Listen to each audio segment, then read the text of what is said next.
Podcast. Doesn't exist. Episode 56 in the house. Welcome to this edition, the May 11th edition. If you've been paying attention, you know the Tigers are throwing at mother on purpose. People are throwing at people again. This is what, the 6th week in a row we got an on purpose hit by pitch. The Tigers are guilty of throwing at people on purpose. People are getting ejected. People are fighting. Garrett Cole is throwing at minor leaguers on purpose. A team just ruined their season in a week. That sucks if you like the Reds. Your season is over in 1 week. How things change so quickly. The former best player in baseball is now completely washed up. The worst team in baseball history is now just 1 game away from being in first place. The best pitcher in baseball is now injured, and it may have screwed his team, may have cost him millions of dollars. But before we get to that, let's rise for the national anthem.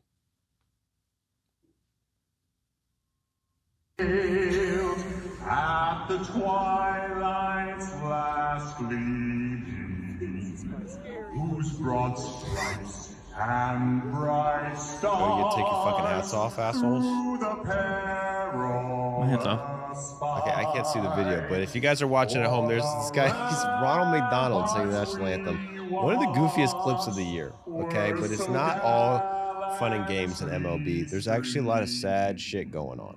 A lot of... Okay, you can stop it there. A lot of sad stuff going on. And what I mean by sad, I mean injuries, bro. The injury bug has bitten. Logan Webb, he got bit. 15-day IL with knee bursitis. Even stumped Mitchell, and he's one of the best pronouncers I know. Bursitis. Bursitis. Jack used to work in the medical field, doesn't even know what it is. Yeah, it's not an emergency. A brand new injury from Logan Webb, a bursitis on the right knee. So in the past week, Logan Webb on the 15-day IL, Tyler Glasnow on the 15-day IL. He's going down with back spasms. Ranger Suarez and Garrett Crochet are now on the IL. Rhett Lauder went on the IL this week. Luis Gil went on the IL this week. Taj Bradley had a 2.87 ERA before going on the IL this week. Cole Ragans went on the IL this week. He's got pitcher's elbow. I thought all pitchers had elbows. He's got a bad case of the pitcher's elbow. Trevor Rogers, he went on the IL with a sickness. Who the goes on the IL with a sickness? Down with the sickness. I was about to say, sometimes you do come down with the sickness. He went down with the sickness. He's on the IL. Kodai Senga, lumbar spine inflammation. He went down on the IL 2 weeks ago, and Brandon Woodruff's on the IL. That's also happened 2 weeks ago. So that's a long list of IL stints. That's 11 all-star pitchers went on the IL in the past 2 weeks, guys. And last but not least, the best pitcher on the IL currently, Tarik Skubal. So back-to-back Cy Young winner, Tarik Skubal for the Detroit Tigers is getting paid $32 million this year. That is the most money ever paid to somebody at arbitration in the history of Major League Baseball, probably in all sports, if I had to guess. I don't know if other sports have arbitration. I don't know. But Tarik Skubal, $32 million this year. He's projected to get up to $400 million this offseason. He's about to be a free agent, so this is a big-time injury for him. Did not pitch in the World Baseball Classic final because of injury.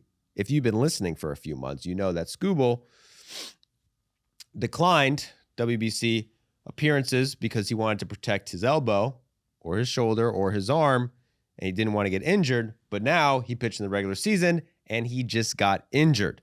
So, not good for Skubal because Skubal's going into a free agent year. Back-to-back Cy Youngs. How old is Skubal right now, Mitchell? He is 29 years old. 29 years old, so he's going into his prime, or he's already in his prime, but, he's going on the back end of his prime, about to be a free agent. This is where he's going to get paid the big bucks. If he can just stay healthy, he's going to get the biggest contract ever. Does not stay healthy. So last week against the Braves in the 7th, he starts shaking his arm, calls time. Trainer comes out for a minute. This was a very worrisome image. I actually called him being injured last week before he got injured. If you recall, if you know, you know. If you know I know ball, you know ball. Everyone knows ball knows I know ball. However, I wasn't the only one who called that because this was a concerning image of him shaking his elbow. Shake It Off, Taylor Swift. Ooh, But what was the other one? I like it better. The other song. You either Shake It Off? Shake It Out by... Oh, it's older? I want to say it was about the same time. Florence and the Machine. I don't know it. Do you know it? Shake it out, shake it out, shake it out, shake it out. Oh, whoa. That's what he was doing on the mound. And then you look at the numbers, underlying metrics. His fastball velocity was down 1 mile per hour from last season, this whole season. His expected batting average was up 60 points this year. Average exit velocity was up 3 miles per hour. His hard hit percentage up 10 miles per hour. Sorry, 10%. 11.1 K per nine in 2025, only a 9.3 K per nine in 2026. So Skubal having a great year, 2.7 ERA, but if you look at those numbers, that made you a little concerned. However, after shaking off his elbow, comes back out, throws a 97 mile per hour fastball, strikes out Matt Olson. So we kind of thought, okay, maybe he's fine. Not so much. So he gets scratched before his Monday start. Apparently he woke up on Sunday a little sore, didn't pitch on Monday. And in 2026 alone. So what is the actual injury, Mitchell? What are they calling this stuff? They're calling it loose bodies in the elbow. It's basically bone spurs.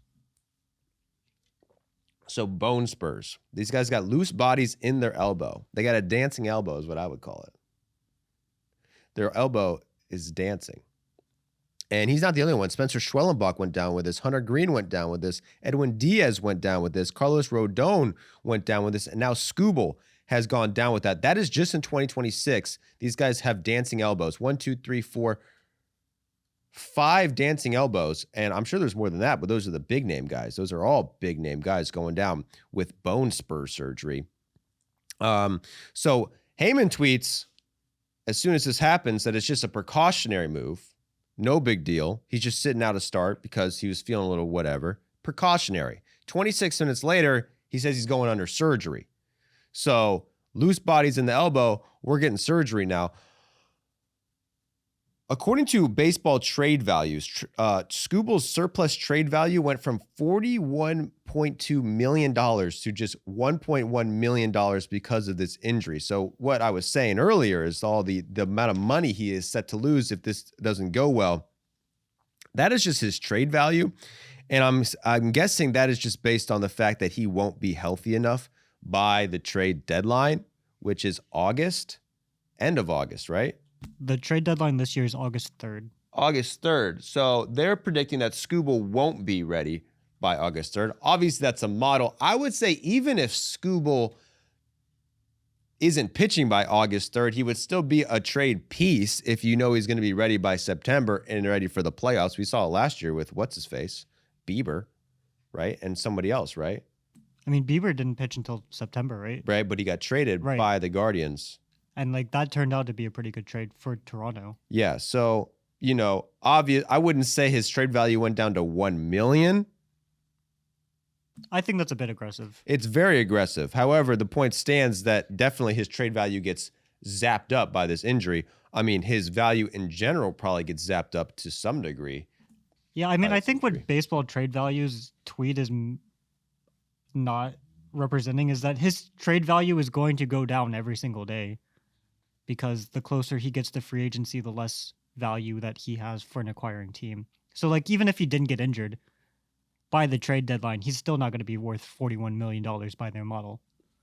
Good point.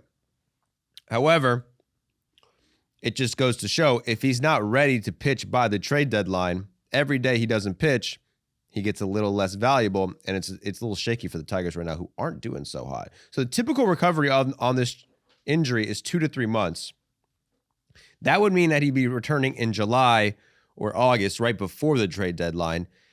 However, according to John Heyman, it was reported a successful surgery. They're talking like the surgery was one of the greatest surgeries ever created. Like they don't know what this guy, whoever did the surgery, did such a good job that he might be back in like 2 days. So Tarek Skubal's elbow surgery was such a success, he could start working out within days. And 2 months is even seen as a conservative estimate for the 2-time Cy Young winner. 4 to 6 weeks possible. So what is 6 weeks from now? What is 4 weeks from now? 4 weeks is a month. That would be June 11th. So Heyman's saying, hey, who knows? Maybe June 11th. But then 2 weeks after that would be June 30th. So maybe by the end of June. 6 weeks from today is June 22. So that's very aggressive. And has that ever happened in the history of bone spur surgery? According to one guy, no. So yeah, we got an injury database here. It says IL stints over the past 5 years, not a single instance of a pitcher returning in less than 60 days in the database. In 2021, Seth Lugo had bone spur surgery in February, didn't return until the end of May. So that's 6 months. Blake Snell did return in just under 60 days, but that was 2019. So before the 5-year, that's why it wasn't marked in this thing. But Blake Snell did come back another 60 days. There But you go. that's still 8 weeks. 8 weeks. So that was the record, according to what we got so far, our research, 8 weeks. Hey, Heyman says it could be 4 to 6. Is it who came out and said the time frame? Where'd you get that shirt? What shirt? Oh, I found it at a thrift store. This guy is just making his own t-shirt. I don't even have my own podcast t-shirt. You want one? You're stealing my what's it called? Intellectual property. My intellectual property. This is unbelievable. Oh, nice. Yeah, come buy the shirts. Jack just made them. Oh, you want to? I don't think we're selling these. So go to I don't think people would be interested. go to Jack's Unless they are. go to Jack's Instagram and DM him, buy a shirt. I didn't know they existed, but It's not gonna work like that. go to Jack's Instagram. You Venmo him $20. He'll give him your address. He'll send you over his t-shirt, and maybe he'll autograph it if you're lucky. Mitch's is different. Interesting. That's an interesting design. I like it. I like what we're doing. Over here. Who's on the shirt? That's Jack? Abner Doubleday. He looks so familiar. I can't put my finger on it. Are you It's the guy Joey worships. Are you making a joke because he's in the background? Oh my God, he is. Okay, back to Anyway, what the yeah. fuck Sorry, I was wasn't saying. trying to interrupt you. I just didn't expect you to come in with your own homemade podcast doesn't exist t-shirts. Didn't even run it by the leader of the squad. Did Mitch know about this? No, I just needed a shirt, and I found. I found Well, this how one. many- It is ironic. PDE happens to be our acronym How much? for this Same podcast. color. How many did you buy? Oh, just these 3. Do I not see like 4 shirts under there? No, that's just my jacket. Okay, this guy's got jackets and t-shirts. You never know what this guy's gonna wear next. So Skubal's hurt out for the fucking rest of the year, man. Sucks. However, as I was saying, the bone spur surgery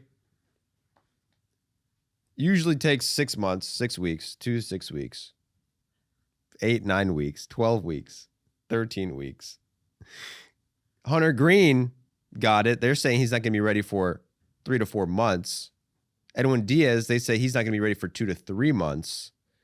Schwellenbach got it at the beginning of spring training. He still hasn't started throwing yet. Rodon had a surgery in October. He just started this week, was his first start. A couple days ago was his first start. So that is, 6 months for him.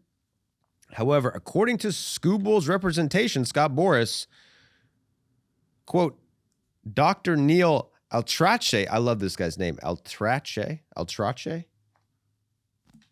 Yeah, I mean, it looks like Dr. L attach. Yeah, he attaches He shit back attaches together. it. He attached Skubal's bone spurs back into his elbow. He's not going to have to go through a full rebuild of his arm strength. According to Boris, he used a nanoscope for Skubal's procedure. This is like a new type of procedure. They're calling it the Skubal scope because it's brand new.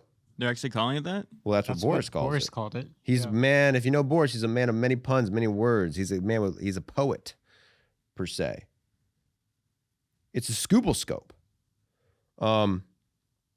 He said it's just like receiving a shot.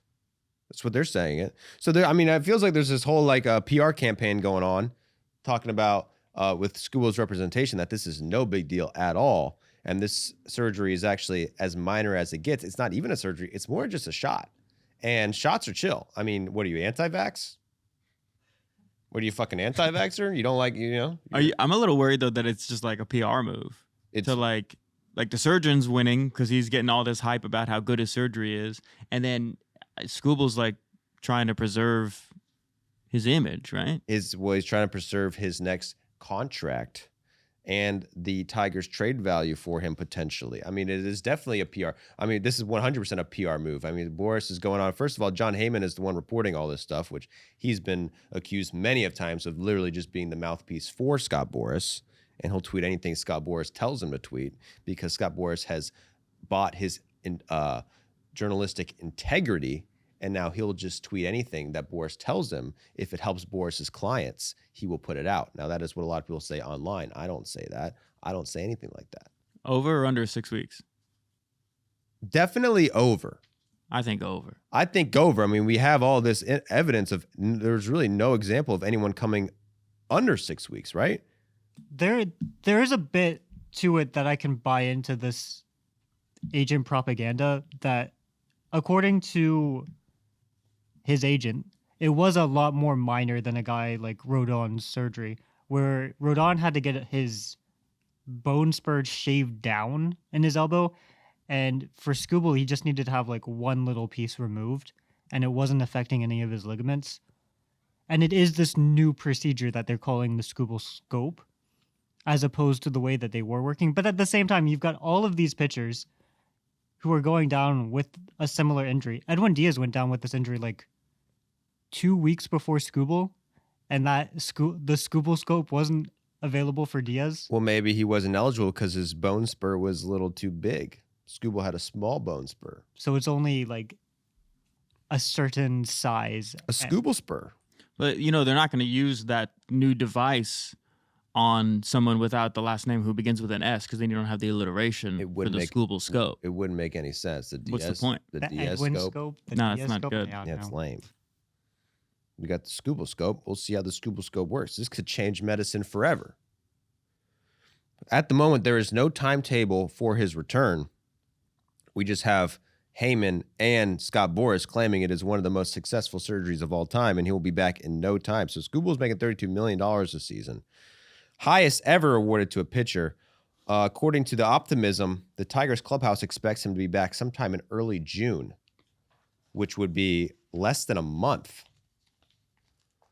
We'll see about that. I mean, I hope he comes back in that time. I mean, listen, the Tigers need him for sure. So far this season, 2.7 ERA and 7 starts. He's been amazing. I mean, yeah, we say his fastball is down 1 mile per hour, but that's still, as Mitchell pointed out, it's still up from his 2024 season. So it wasn't like he was, his stats were a little bad. I mean, not a little bad. They were great, a little down, but definitely still a all-star caliber pitcher. Definitely the best pitcher the Tigers got going on. This also is concerning for the Tigers because they might need a trade piece. The way they've been going, they've been playing like kind of, I'm not going to say it out loud, but sell the team. Might be time to sell the team because they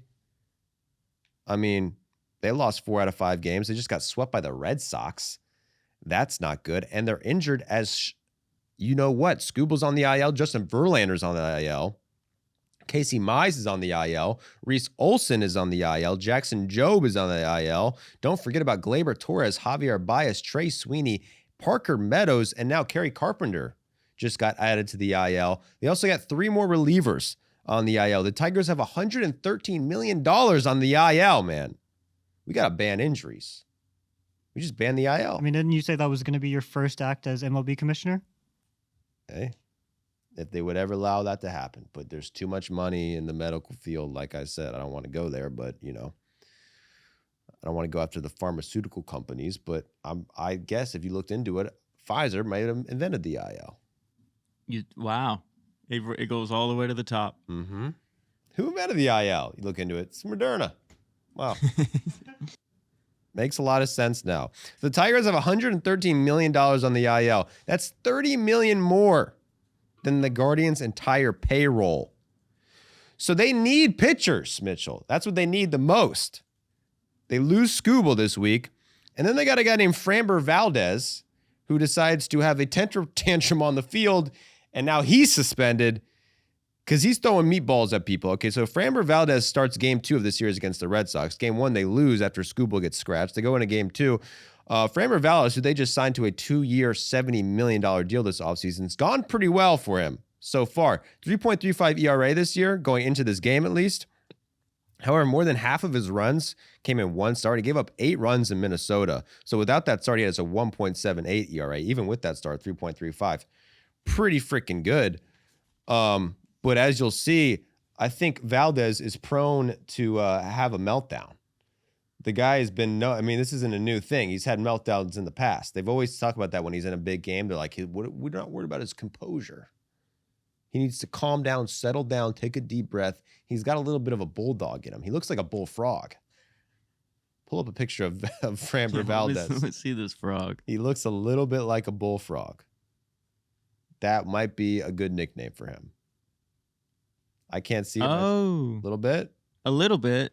Yeah. He's got some bullfrog in him. I'm telling you, he's a guy you don't want to mess with. Last season, he had an incident where he shook off his catcher. They got a little bit confused. The catcher wanted him to step off. He tries to call time. He doesn't step off. He throws the pitch anyway. The ball gets butt fucked into the outfield bleachers. The ball is hit for a home run, okay? So Framber's pissed. He just gave up a home run on a pitch he didn't want to throw, apparently. 2 pitches later, it looks like he purposely throws a 95-mile-per-hour fastball at his catcher. So he agreed to throw an off-speed pitch, calls the off-speed pitch, purposely throws a fastball. Catcher wasn't expecting it, hits him in the chest. Now, that's alleged. That's what it looks like, because when he gets the ball back, he looks pissed, like he did this shit on purpose, which would be an asshole move, which everyone online pointed out. He goes viral for purposely hitting his own catcher with the fastball. Now, that's kind of what Framber's been known for the past year or so. So this offseason, he goes unsigned for most of the winter. I mean, he's had a great career. If I go, let's look up the Baseball Reference right now. I'm sure he's had some, maybe some down seasons, but he's been a Cy Young caliber pitcher a couple times. He finished 9th in Cy Young, finished 5th in Cy Young, finished 7th in Cy Young, 2-time All-Star. So this isn't like a piece of shit pitcher who just like has an attitude problem. This is, one of the best pitchers in the league over the past few years. 2.91 ERA in 2024. Who could forget his age 30 season? But this offseason, when he was a free agent, doesn't get signed until what, February? Like a week before spring training. Yeah, so he goes unsigned for pretty much the whole winter. He was projected to get a 5-year deal, ends up getting only a 2-year deal. According to the Detroit Free Press, it was likely the incident with his catcher that caused him to be unable to sign the long-term deal. The Athletic said in a recent article that there was questionable decisions from Valdez that went into the team's evaluations of him. So Valdez already has this reputation of being kind of a, what? I don't want to say it, but a guy with some attitude problems. You know what I'm saying? I mean, listen, man, we all have, every once in a while I have a bad attitude, even sometimes. So I don't want to look at him like he's a bad person. However, he comes into this game against the Red Sox and he pitches like a bad person, gives up 10 runs, 7 earned runs to the Red Sox, who came into the game 26 in runs. This is not a great offense, the Red Sox, but Framber Valdez has a bad game, gives up back-to-back home runs. And then Trevor Story comes to the plate, nails him with the first pitch. Now, this is a 94.4 mile per hour fastball. You might not think this was on purpose, but you know it's on purpose because the guy never throws a fastball. He's thrown 2 fastballs in the past year. Both of them hit the batter. So he has this one pitch he only throws if he's trying to hit you on purpose, making it obvious when he's doing it on purpose. The only 4-seam fastball he's thrown all year, and it nails Trevor Story, where it hit him in the ribs, in the back. I think it was the ribs for Story. In the ribs. You got ribs in the back, though. You got ribs all over your back. Baby back ribs. Ooh. That's a story you could write. We're going to write that story in the newspaper tomorrow. Trevor Story gets hit by a fastball. I feel like that's the first time Joey's ever come close to singing a jingle and then not sing. Oh, you were jingle. hoping for the Chili's jingle? I was. I really expected it. No, I don't even know that song. Chili. Oh, we're going to get fined. I sing it too well. We're going to get fined. Is that how that works? We're going to get sued again? Because of Jack Schwartz. I don't know if we could survive a Chili's suing, Yeah, but Chili's that's probably a harder lawsuit than Cooperstown Dreams Park. That would be a two. What is the word I'm looking for? Two front war. I don't know what you mean. You know, They'd flank us. yeah, we gotta defend two fronts. We're getting hit by Cooperstown and Chili's. Well, we got Abner Doubleday on our side. General Doubleday. That's right. Gettysburg. What other battles did he fight in? I don't know, but he was in the north, and I want to make that clear. It's a black and white photo. You just never know these days. With That these coat photos, is blue. These photos going around, man. So he nails Trevor Story with a pitch, hurts him really bad. Bench is clear. Wilner Abreu has to take off his freaking mascot helmet and charge the mound to back up his boy. Framber gets ejected. This is, like I said, the only four-seam fastball he's thrown all year. His ERA goes from 3.39 to 4.57. Now he's got the 13th worst qualified ERA in baseball and is suspended 5 games. It's funny because if you take out those 2 starts where he gave up 7 runs in 8 starts, he's probably got one of the best ERAs in the league. But now he has the 16th worst and is suspended. And if you look at it now for the Tigers, it's concerning because 4 out of their 5 starting pitchers going into the season are now inactive. So Framber Valdez, he's suspended. Justin Verlander, he's on the IL. Derek Skubal, he's on the IL. And Casey Mize, he is on the IL, leaving just Jack Flaherty with the ability to pitch. He did pitch game 3, goes 5 innings, gives up 2 runs. However, they lose. They get swept by the Red Sox. So this week, they lose 5 out of 6 games, lose Derek Skubal, lose Kerry Carpenter, lose Framber Valdez, are currently tied for 3rd place behind the White Sox. Not a good feeling to be behind the White Sox. However, as we'll see later, the White Sox might be actually one of the best teams in the freaking world right now. So not a good week for the freaking Tigers. And I don't know, Mitchell, because I know you're a Tigers fan, so I know you probably got some takes on this. But I don't know. Are you even really a Tigers fan anymore? Because this is embarrassing, bro. I feel like when you have a second team, they're supposed to be like the fun team to watch and the team that you're not supposed to be stressed watching. But the Braves are so good right now and the Tigers are so unentertaining that it's not been fun to watch the Tigers. I watched them last night and they won, and it was still not a fun game to watch. Well, you might need to get a 3rd team then, brother. Yeah. I mean, what the fuck? I mean, the thing is like, I mean, if you're the Tigers, are you more concerned about Skubal not being able to pitch for you or more concerned that they've ruined his trade value? It's the Skubal not being able to pitch for them. This year, they went out of their way to kind of fill in starting pitching, where when they made the playoffs in 2024, they did it on pitching chaos, which was AJ Hinch's term for having like 10 relievers and 3 starting pitchers. And they've kind of had to go back to pitching chaos because all of their starting pitching is either injured or bad. Jack Flaherty has I want to say a 5.56 ERA right now. He's their one dude outside of Framber who's still pitching. And they're turning back to having Tyler Holton, who is a reliever, start games. He started 2 last week, I believe. And you really, if you're the Tigers, a team that hasn't really spent money since the early 2010s, and you've gone out of your way to fortify the starting rotation knowing this is probably your last year with the best pitcher in baseball, and none of those guys are pitching. It's got to be really disappointing. Hell yeah. Well, I mean, however, if there's one team that can withstand 4 out of 5 starters being gone, it's a team that thrives off pitching chaos. I mean, that's as best as the Tigers have been, is when they were doing pitching chaos. It is kind of ironic, isn't it? Yeah. Now they're forced back into what they know. Maybe this will be good for them. I mean, the idea that the Tigers are worried about Skubal's trade value, I think is way overblown. I mean, the Tigers have not been good at all this year. Where they one game, they're 3 games below 500, but at the same time, they're 1.5 games back of first place. This is like the easiest division in baseball. Maybe the AL West. I mean, the American League in general is very winnable right now. You've got 2 teams over 500, 1 team at 500. Or 3 teams over 500, 1 team at 500, and then the rest of the playing field is below 500 or worse. So even with the way the Tigers have started the season, like you said, they're only a game and a half back from a wild card spot. You just kind of have to tread water until you get your starting pitching back. And bro, I mean, we saw last year that freaking Guardians were 14 games out of first place at one point. And they won the division. And they won the damn division. So I don't know if they're really worried about the trade value, but they should be worried about the injuries. Because, I mean, Gleyber Torres, Trey Sweeney, Javier Baez, Kerry Carpenter, and Parker Meadows, that's the lineup. Now, and the lineup isn't even been the worst part about it. It's really the pitching staff that hurts.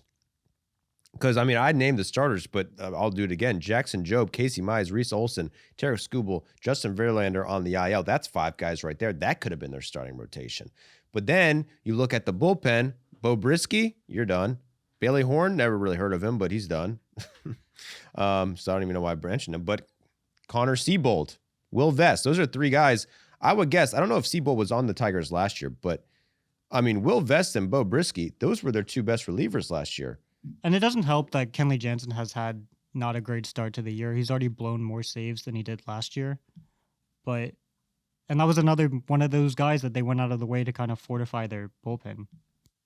Yep. So when it rains, it pours, man. A lot of bad stuff is happening to the Tigers all at once. The good news is they are in the weakest division in the league. And although people are hurt now, a lot of times when you're hurt, what happens is you get unhurt. So we're just going to try to unhurt the Tigers. And like you were saying about the offense, like Riley Green's actually had one of the best stretches in baseball over the past month.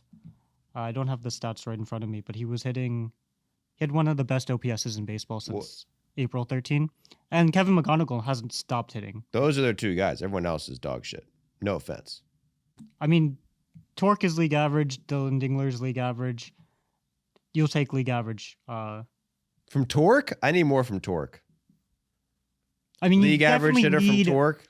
More from your first baseman, but he's not Rafael Devers. No, but he had 31 home runs last year. I mean, he was a big reason why they were so good at the beginning of last year. And I'm going to guess a big reason why they were so bad at the end of last year. You know, that's a negative .3 WAR after Torkelson. This is the first overall pick, man. I need more out of Torque. McGonigal, I like what you're doing. And Riley Green, hell yeah. Those guys are keeping the team afloat. But 1.5 games back of the Tigers. I don't want to overreact. But let's stay in the Central. Team who's actually getting a little more positive, the Chicago Cubs. Hey, Chicago, what do you say? The Cubs are going to win today. Every single day, the Cubs win today. Every single day, Wrigley.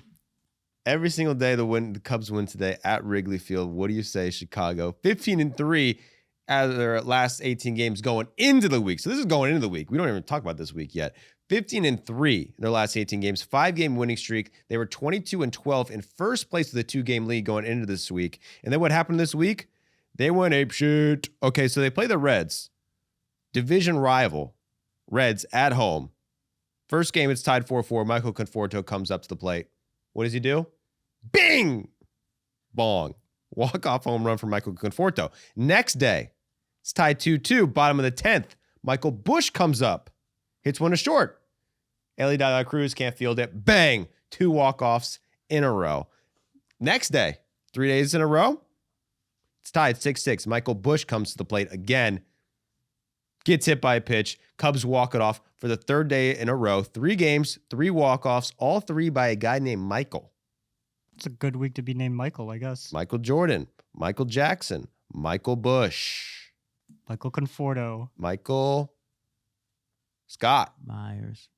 Michael Myers, Michael Michael.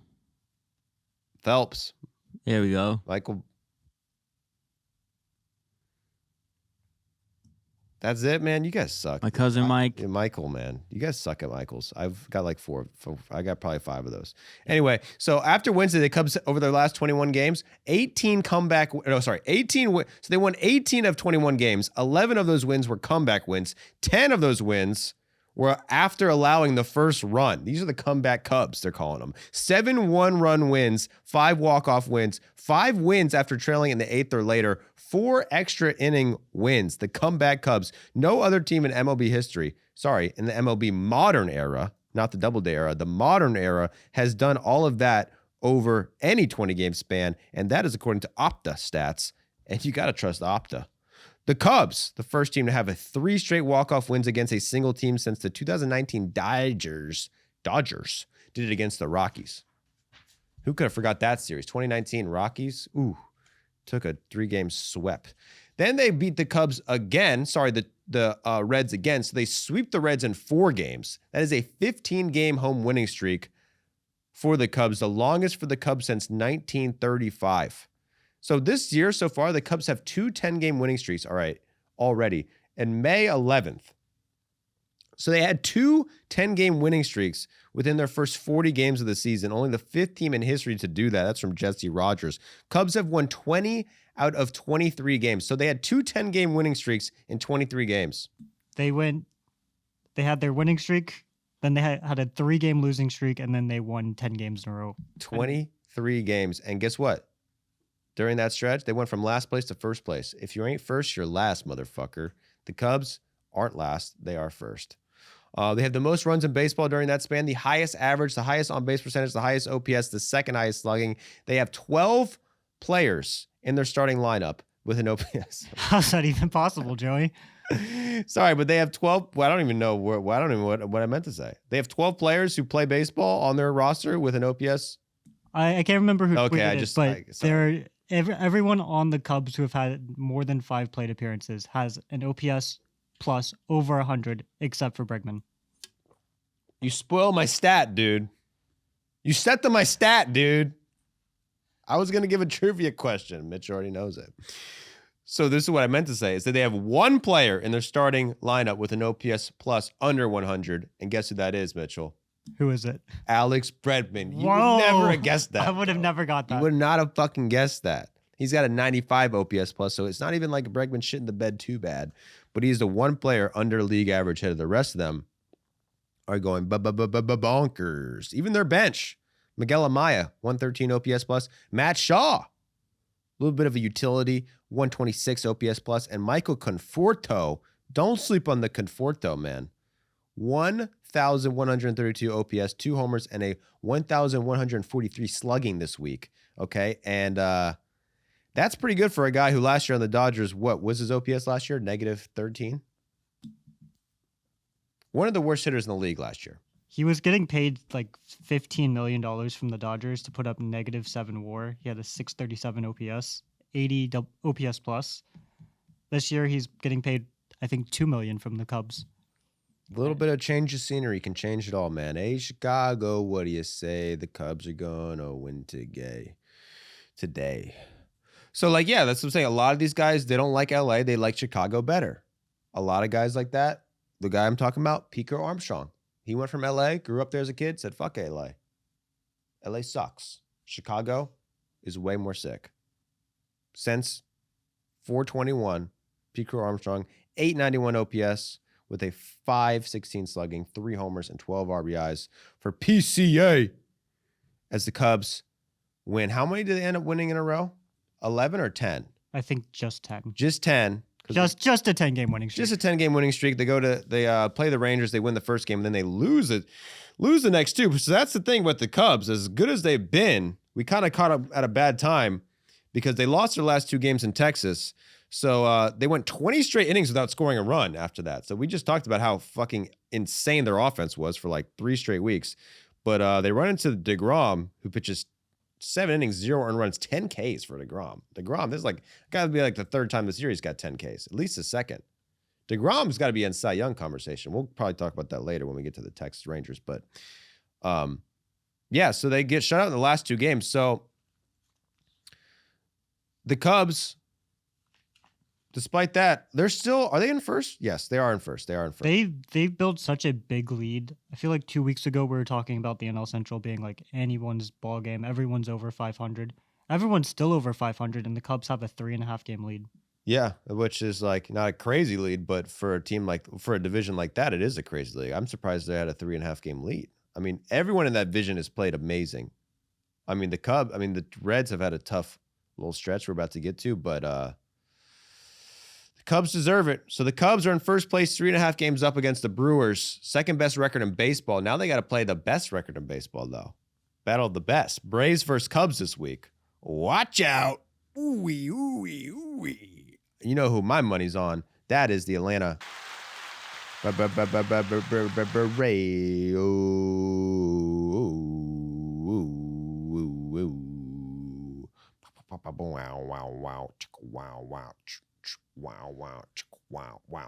Read it now. Wow, wow. That was pretty good. Wow. That's my Braves chant. Is that the fucking Beastie Boys? Or Rage Against the Machine? That's Rage, bruh. Hate the machine, man. Fuck the machine. Jack, you should clip that, make that like an alternate outro. Wow. Yeah, the Braves home run sound. Oh, is that what they play? Or are you talking about that? They're gonna start playing it once. That was the home run sound. It was a mix up between the Tomahawk Chop, Rage, and some other shit. So clip that at home. Every time the Braves hit a home run, you play that. They start playing in the stadium. Speaking of the machine, the big red machine, the Reds, not so big anymore. So the Reds have one of the worst weeks in baseball history, unfortunately. So going into May, they were 20 and 11th. 20 and 11th? What the crap is this guy on? What are you, dyslexic? Shut the fuck up in the comments before I turn them off, motherfuckers. So going into May, they were 20 and 11. First place.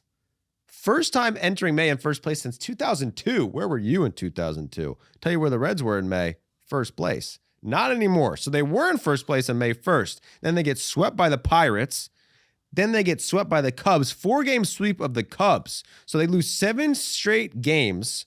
All of these games are against teams in their own division, which really hurts. They were 7-0 in one-run games going into May. Then lost 4 straight one-run games. Now they're 7-4 in one-run games. Not so good, including 3 walk-offs in a row to the Cubs, which we just covered. But in Game 4, it gets worse. So in Game 4 against the Cubs, Cubs get the bases loaded, no outs. Connor Phillips gets Dansby Swanson a ground into the perfect double play ball. Brian Hayes fields it, touches third, throws it home. Catcher doesn't know how many outs there are. No, he doesn't. He knows how many outs there are. He doesn't see that Brian Hayes touches third first, thinks it's a force play. It's not a force play. Run scores. Cubs end up scoring 7 runs because the catcher just, I guess, didn't see him touch third. Unless you want to believe he didn't know the rule, which is impossible. He obviously knows that rule. I mean, you'd have to be a freaking, come on, man. What are you, Jazz Chisholm? You know the fucking rules, you fucking idiot. You got a little confused. We all make mistakes, but that one was a big mistake because it cost him 7 runs and no eating in the fucking podcast, bitch. You see Joey this? schedules these at noon. I'm hungry. Yeah, I have to fucking be here at noon too. Intermittent fasting, motherfucker. That's what it's all about. Okay, so that's 7 losses in a row. I mean, this is gonna bother the fuck out of me, but you go ahead and do what you want. It's just the rapper. It's the rapper. I do this every time almost. Boy, You just don't hear me. fuck. I just want to. Because if you're worst, you're last. And the Reds are in last. So 7 losses in a row. Then they go to Houston. So the Houston Astros currently have 6 starting pitchers on the IL. They rank 27th in starting ERA, 30th in relievers ERA. Combined, they have a 5.56 team ERA. That is the worst in baseball. Mike Burrows, who has given up more hits than anyone in baseball, entered the game with a 5.97 ERA. He has never made it out of the 6th inning in his entire career. Pitches against the Reds. Guess what he does? 7 shutout innings against the Reds. They lose their 7th game in a row.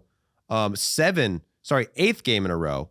7 of those losses come against divisional opponents. So during an 8-day span, the rest of the division. So during an 8-day span, they lose 7 games. Now I'm getting fucking confused. They lose 7 games. They lose 8 games. They go on an 8-game losing streak. 7 in a row. No, they lose 8 in a row, bro. They lose 8 games. They lose 8 games in 8 days. Do you want to fucking look? Can you look? Am I right or wrong, Mitchell? Are you you're too hungry to fucking read the fucking thing? God damn it, dude. I'm like, was there a double header? But I'm looking at the script. I'm getting to it. Oh, well, let's just wait for him to get to it. I have the fucking script, dude. You're gonna have to look at Baseball Reference. I'm 1, looking. 2, 3, 4. It was 8 games in a row. They lose 8 games in a row. 8 games in 8 days. During those 8 days, the rest of the division goes 24-8. So that's a recipe for disaster. Not only is 7 of those losses against the division, the rest of the division basically unbeatable. The Cubs did not lose a single game in that span. So in 8 days, they lose 8 games, and the Reds go from first place up by 1 game to being in last place down by 7 games in just 8 days. That's statistically almost impossible. I mean, to lose 8 games in a row and go from first up by 1 to being in last down by 7. You don't see that every day. I want to say that might be the first time in history, but who the fuck knows? So bad stretch for the Reds. Bad stretch. Sal Stewart's OPS during that span goes from 943 to 813. Tough stretch for the Stu bot. Rhett Lauder, even worse. His ERA goes from a 3.18 to a 5.4 in just 8 days. Now he's on the IL with an injured. Who knows? But it's not good for him. 11 earned runs in 4.1 innings. 4 1/3 innings. Bullpen during that span, that was really what did it to him. 9.29 ERA for the Reds bullpen during that span. That is the worst in baseball. Last in opponent's batting average, last in FIP, last in WHIP. Gave up the most hits and walked the most batters. Their bullpen walked 29 batters in 31 innings. Holy moly. That is nearly 1 batter per inning.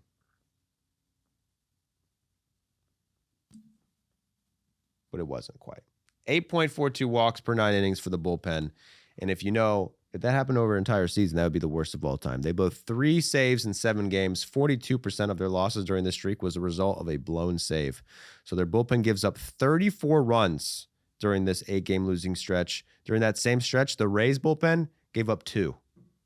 They allowed 17 more runs than the Rays during an 8-game stretch. Starters also not great. 6.28 ERA for the starters.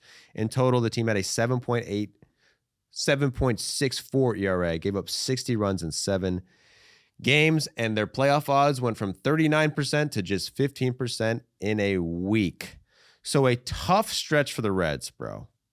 Tough stretch for the Reds. And I got to say, I mean, if you look at the stats, it's the bullpen that really did it in for them. I'm sure the Reds fans are complaining about the bullpen. But I got to be honest, looking at the Reds season, it's really the starting staff that has disappointed me the most. I mean, their starting rotation right now is the 7th worst ERA in baseball. And if you look at that starting staff on paper, they should be, in my opinion, top 5. I mean, Chase Burns has had a great year, 2.11 ERA. He's emerged as one of the best in baseball so far. Andrew Abbott has not. He has regressed tremendously. Now, he did have a great start against Houston. His last start, 6 innings pitched, 3 hits allowed, 5 Ks, 0 earned runs. But he's got a 4.47 ERA. And before that start, had something over a 5. And that is a guy who was in the Cy Young conversation last year. A lot of people picked him for their Cy Young pick, Mitch. I mean, the Reds broadcast said that they did a biometric breakdown on Andrew Abbott to see what he was doing differently this year versus last year. And he's had his ERA dropped significantly since that breakdown. I think he has allowed just 2 runs over his last 3 starts. And I think he had back-to-back scoreless starts. So they had to analyze his biology. I'm like, this guy's been such dog shit. We got to look at his freaking skull placement. What's his neck? They were saying he was like more hunched last year. This year he was standing up a little taller, which was causing an issue with his arm release. But since then, 2 runs allowed in 17.2 innings. He had a 5-game stretch where he allowed 22 runs. And since then, he's allowed just 2, and a 1.02 ERA. And that was the secret? You got to hunch over more? You got to hunch over, get a better arm angle. All right, Hunchback. I like what you're rocking with. We're going to start calling him Hunchback. See, next time somebody says, "Oh, you fix your posture." No. Messes with my arm angle. Yeah, man. Fucking up my career. Look at Andrew Abbott over here. And then you got Brady Singer, 5.63 ERA this year. We talked about Rhett Lauder, who had a great start to the season, but not so much since then. 5.4 ERA, and now he's on the IL. And Brandon Williamson, he's on the 60-day IL, which makes me think that he won't be pitching anytime soon. Also, their relievers, who I did say wasn't the main issue for me, not great. But, I mean, the starters hurt my soul, man. I mean, Hunter Green's injured too. That doesn't help. But, I mean, I still think with Singer, Andrew Abbott, and Chase Burns at the top of that, I mean, you guys got to be better than freaking 7th worst ERA in baseball? Pick it the frick up, man. Wake the up. Tired of this bullshit. Get out of my dugout. Tired of this bull. But after their loss, they responded all right. They win 2 out of 3 against Houston. Chase Burns, great start. Another great start for Chase Burns. Love Chase Burns, man. It's not your fault, man. Everyone else's fault. He's back. And, as bad as it's been for the Reds, I did joke around and say that their season was crushed in 8 days, which it did feel like that. But they're still 3 games over 500, Mitch. Now, they are in last place. And I don't know how many games back are they? Because everyone in the division is just unbelievable. Yeah, they're 5 games back from the Cubs. They're tied with the Pirates. And that's another funny thing. It's like you would never, dude, they lost 8 out of 8. And they're still tied with the Pirates. I mean, the whole energy around the Reds is that they just squandered their whole season in a week span. But that's not the energy going around with the Pirates. People I feel like are still kind of up on the Pirates. An exciting team that's doing great. They're tied right now, and they're in last place. Granted, both 3 games over 500. So one of the NL Central is one of the funniest divisions of all time. They might need to relegate these teams somewhere else so it's more fair. We got to put we got to switch half the AL Central with the NL Central. Who are you trading from the AL Central to the NL Central and vice versa? I think if we got Pittsburgh needs to go to the AL Central and replace the worst team, which would be the Twins, and then let's get Cincinnati in the AL Central, switch them out with the White Sox. Everybody's happy.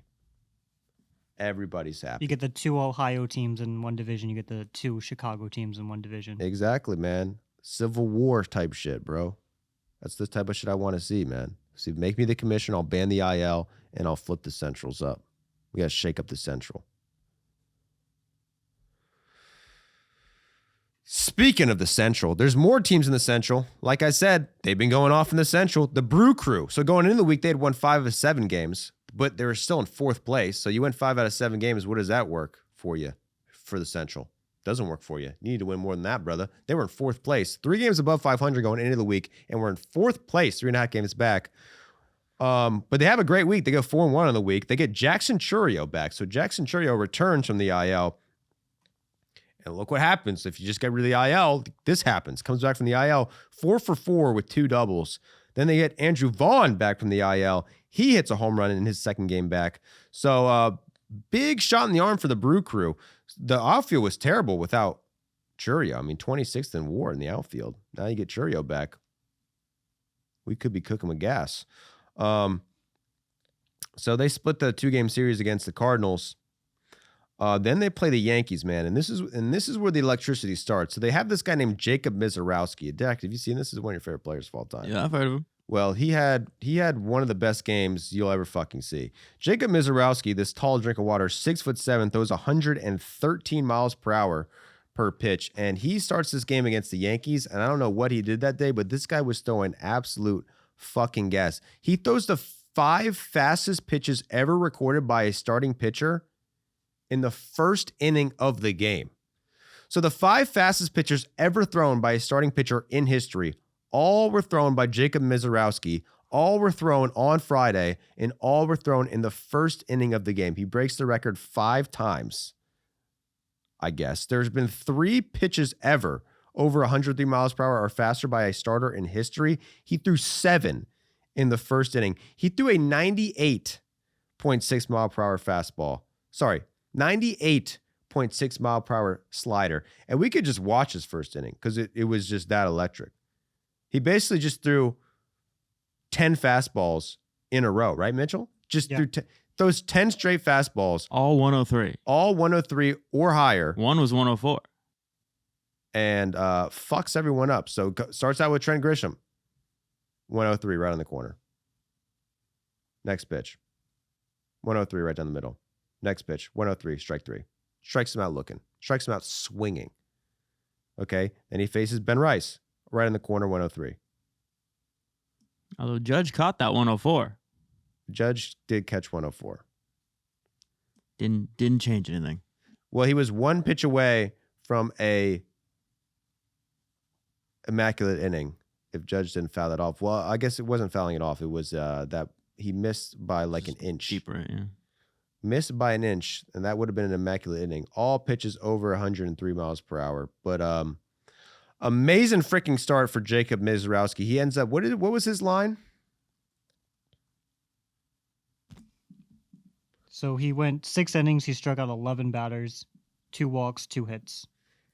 11 strikeouts in 6 innings for Mizrowski. No runs allowed. He currently leads the league in strikeouts. Shocker. He throws a 98 mile per hour slider. If you round it up, that is a 99 mile per hour slider. So that's got to be the fastest slider of all time, right? In the StatCast era, I would guess. I remember when I looked last year, no one was coming close. There were a few misidentified sliders that came faster, but they were definitely fastballs. Mizrowski's consistently the fastest throwing slider. Unbelievable. I think it's safe to say he's still gooey as ever. Oh, he's all arms and legs. Fresh out the egg, brother. 14.32 K per 9. The highest K per 9 by a qualified pitcher was 13.8 by Garrett Cole in 2019. So he is on pace to have, I guess, the most strikeouts per innings pitched of all time. Highest strikeout percentage by a qualified pitcher was also Garrett Cole that year, 39.9. The J-Miz, he's 39.5 right now. So it's early, but J-Miz, if he keeps this up, we'll have one of the best seasons in starting pitching history. When did they invent starting pitching? Probably 1840. It's been a while. And J-Miz is J-Wiz. 99.4 is his average fastball velocity. He also has a custom Gengar glove, Pokemon card inside the glove. Do you know? Oh, Gengar. I don't know who Gengar is. It's a purple Pokemon. I didn't know either. I'm going to Google it. But Jacob Mizrowski definitely is a Pokemon guy. I pulled it up. Jacob Mizrowski, I've said this before, he looks like a Eagle Scout. Bro, that is so... I don't like Pokemon. That's so tough. A Pokemon. So tough. Hologram, come on. He doesn't have the balls to use it in a game, though. That's just unfortunate, Mizrowski. He's an electric man. He is. He's a tall drink of water. Gooey, fresh out the eggs. All arms and leg. Gooey.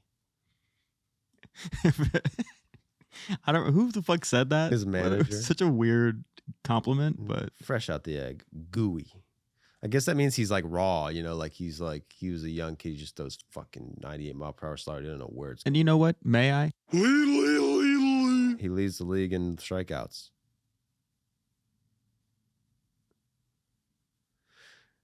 And they beat the Yankees. They end up sweeping the Yankees. So congrats to the Brewers, man. Congrats to the Brewers, man. 2 walk-offs in a row for the Brewers. It's tied 3-3 in the bottom of the 9th. Bryce Terang comes up to the plate. Bang!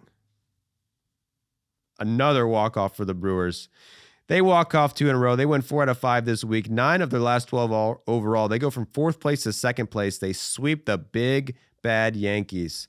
Over the last 7 days, it's Terang's world. 1,010 OPS. And Jackson Chourio, welcome back to the big leagues, buddy. 917 OPS. Also, Aaron Ashby. He's coming out as a bullpen pitcher. But talking about starting pitcher, he leads the league in wins. Lead the league. With 7 wins, he's a bullpen pitcher. Huh? Yep, you heard that right. They're top 10 in starters ERA, top 10 in relievers ERA, and top 10 in runs scored. Andrew Vaughn is back. Jackson Chourio is back. Christian Yelich, he's coming back. So the Brewers, man, don't sleep on the Brew Crew. I mean, I don't know. The best team in the division right now is the Cubs for sure, but wouldn't you put them number 2? Oh, yeah. I mean, with the Brewers, too, they will have a bunch of players that you've never heard of before having great seasons. Bryce Terang, you should know about him by this point, but he has, I believe, the 5th best WAR in baseball. The second baseman field right now is insane, and Bryce Terang is the best of all of them right now. It's funny because we were tripping out before the season. The Brewers ended the last regular season with the best record in baseball.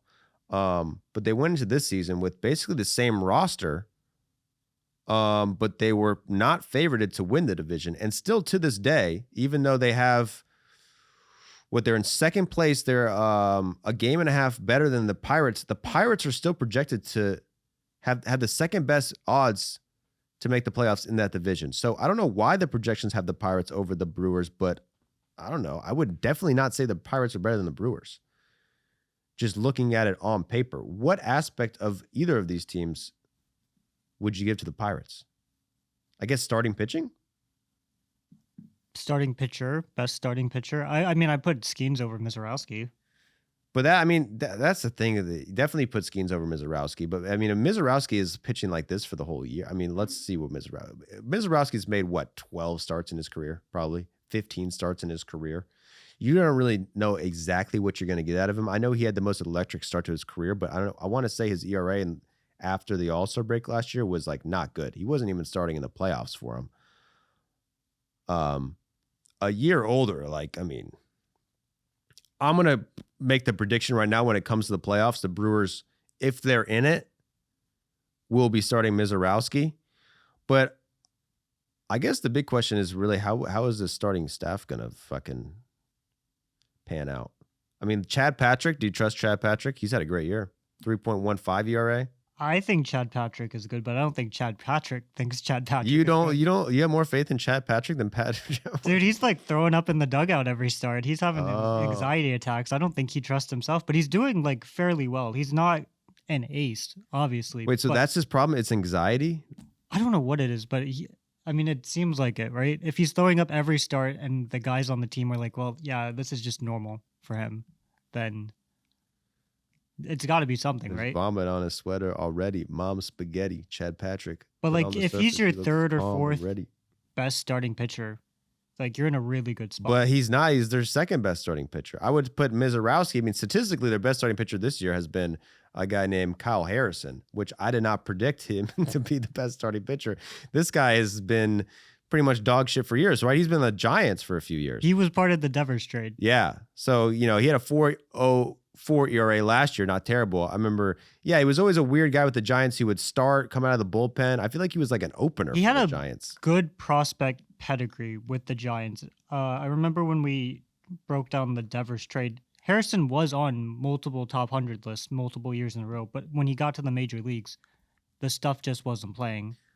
He went to the Red Sox, had 3 games in the major leagues, and then this offseason, Boston traded him with a few other guys for Caleb Durbin, Andrew Monasterio, and Anthony Siegler. And since coming to the Brewers, he's been really good. Yeah. I mean, but that's the thing with the Brewers. You look at these guys and you could be like, okay, well, it's Kyle Harrison. He's got a 2.41 ERA this year. Do we trust him to be this good the whole year? But then it's also like they get the Brewers bump where the Brewers have like proven when you get to the Brewers, you become better. They have a good organization. They definitely get the most out of their pitchers. Is that fair to say? Is anyone going to tell me I'm wrong? The Brewers get the most out of their pitchers? I don't think even Cubs fans would argue on that. They're not even the Cubs fans. They're the Rays of the NL Central, man. So shout out to the Brewers. Back-to-back walk-off wins. They have moved to second place. They have arrived. Speaking of walk-off wins, the Padres. So the Padres are down 0-2 in the bottom of the ninth. Nick Castellanos is at the plate. Nick Castellanos this year, if you're at home listening and you want to guess his stats, you'd probably be right. Not having a great year. He has a negative 0.7 B-WAR this season. He is hitting .560. That's his OPS. Hitting .192 with just 1 home run this year. He is up at the plate in the bottom of the ninth, down 0-2. Breaks his bat, has no more bats left. Picks up a bat. Whose bat is it? Fernando Tatis Jr.'s bat. Then on a full count in the ninth inning, ninth pitch of the bat, ninth pitch of the at-bat, Castellanos unloads on one. Game-tying home run. Game-tying two-run home run. Down to their last out. Padres end up winning in extra innings. So Castellanos has 2 home runs this year. Both are game-tying 2-run home runs. Fernando Tatis, however, has 0 home runs. So Fernando Tatis Jr., there's a lot of people saying he's washed. He has the longest homerless drought in the season for any qualified player. That is 167 at-bats without a home run. This time last season, he had 9 home runs. This season, 0 home runs. Hasn't hit a home run in 225 days. It's been since September 25th, 2025. I don't know what we were doing that day, but probably That was a long time. I don't even remember what was going on. It was NFL season. It was, what was it? College football season. We were getting ready for the playoffs. Tatis was on a tear. He had 3 home runs in 3 days, and he was looking good for the playoffs. Well, little did he know he would not hit a home run since then. Asked if he was going to make fun of Tatis Jr. for hitting a home run with his at-bat before he could, Castellanos said, quote, are we allowed to play that? To play what? I didn't tee you up, but I wanted to play this audio of Castellanos' response. Oh. Are you going to let him hear the end of it? You hit a home run with his bat before he did? That's rude. Sorry. That's rude. It is rude, but it is funny that Tatis, I mean, it ain't the bat. You have confirmation it ain't the bat. A craftsman never blames his tools, man. So they asked Castellanos, and he answers. Castellanos is asked whether or not he was going to make fun of Tatis Jr. for hitting a home run with his bat. And I don't know if Castellanos would ever do that. I love Castellanos' attitude of just like treating every reporter like he's the biggest, dumbest fucking idiot of all time. And how would you even dare ask me that question? Castellanos is a player's player. He doesn't like when his coaches never played in the major leagues, but he loves his teammates. I love his interviews. I do love a Nick Castellanos interview. He likes to give a little bit of attitude to fucking dorks asking him dumb fucking questions. But I don't know. That one, I don't know if he was kind of a troll. Because I couldn't tell. I feel like they cut it off early. Like he might have gave a smirk after that. Like, oh yeah, I'll give him some shit. Or if he was like, come on, don't joke about Tatis's homerless streak. Probably the latter. I think when he has a fellow teammate struggling that much, he's not going to rub it in, you know? So you think he kind of had an issue with that question? I think he did. Okay. Like if Tatis was going well, but he hadn't hit a homer, I could see it. But the fact that Tatis is like staring off into space, praying to God, like, what have I done to deserve this? Castellanos isn't going to make it worse, you know? No. Yeah, it's been very tough for now Tatis Jr. We got clips of him in the dugout, like Mitchell said, staring out into space, looking depressed. He's going through somewhat of an existential crisis. You know, a guy like that doesn't hit a home run in 225 days. You kind of start questioning, what is the meaning of all this? If it isn't to hit home runs, then, you know, what are we here for? On Sunday, he gets close. He hits one 393 feet. Would have been gone in 12 out of 30 ballparks, but was not gone at Petco. Also gets a ground ball in right field on Friday, misses it, goes all the way to the wall. JJ Weatherholt runs all the way around the bases. It's an inside the park grand slam because Tatis misses this ground ball. So when it rains, it frickin' pours. Does not take questions from the media after the game. He had 2 home runs in the WBC. So he had 2 home runs in a week. Then in the month and a half since, has 0 in MLB. This is the longest drought of his career. And 5 of the 6 longest droughts of his career have happened within the past year. So that is a little concerning. What makes things even more concerning is the kind of the elephant in the room with the Tatis stuff. It was the PED suspension. So before the PED suspension, he was hitting a home run once every 14 and a half plate appearances. Since the suspension, just once every 26.8 plate appearances. Before the suspension, he had a 290 average, a 965 OPS. That is 160 OPS plus. Since the suspension, just 117 OPS plus. So his OPS has gone down nearly 200 points, and his batting average is down 30 points. Not very good for Tatis Jr., who still is 98th percentile in hard hit percentage and 90th percentile in average exit velocity, but he cannot hit the ball in the air. 42 home runs in 130 games in 2021. Then he gets suspended in 2022. 2023, just 25 home runs. 2024, just 21 home runs. 2025, 25 home runs. So his home runs damn near cut in half, Mitch. So you agree it's over, right? Definitely. But I think eventually you can't hit the ball this hard without hitting it over the fence. Well, he's going to hit one home run. I think and it's been a matter of time since like the beginning of April. But I don't know. At this point, he's definitely pissed off the baseball gods in some way. Because Well. there's no way you get this far with his hard hit rates without hitting a homer, you know? Yeah, I mean, you can say he's unlucky. He's definitely unlucky because he hasn't hit one home run. I mean, if you look at the guys who haven't hit a home run this year who are qualified hitters, it is him, Luis Ariz, Chandler Simpson, Nasim Nunez, Luis Rengifo, Nick Gonzalez. You know, these are guys who weigh 170 pounds. You know, these are small guys, contact hitters, like defensive players, guys who are there to steal bases or utility men. Fernando Tatis Jr. hit 42 home runs in a season. He has 0 home runs a month and a half into the season. Yeah, of course he's getting unlucky, but even if he did get lucky, what, he'd have 3 home runs? Yeah. You know what I'm saying? So it's like, yeah, okay, maybe he doesn't deserve this long of a streak, but it's still concerning. I mean, we're looking at a guy who had 42 home runs. His first 3 seasons had an OPS well over 900 all 3 seasons. Now he can't even hit a home run in May. I don't want to say it's because of steroids, but that's what the numbers point at. I mean, the numbers don't lie, but the steroids have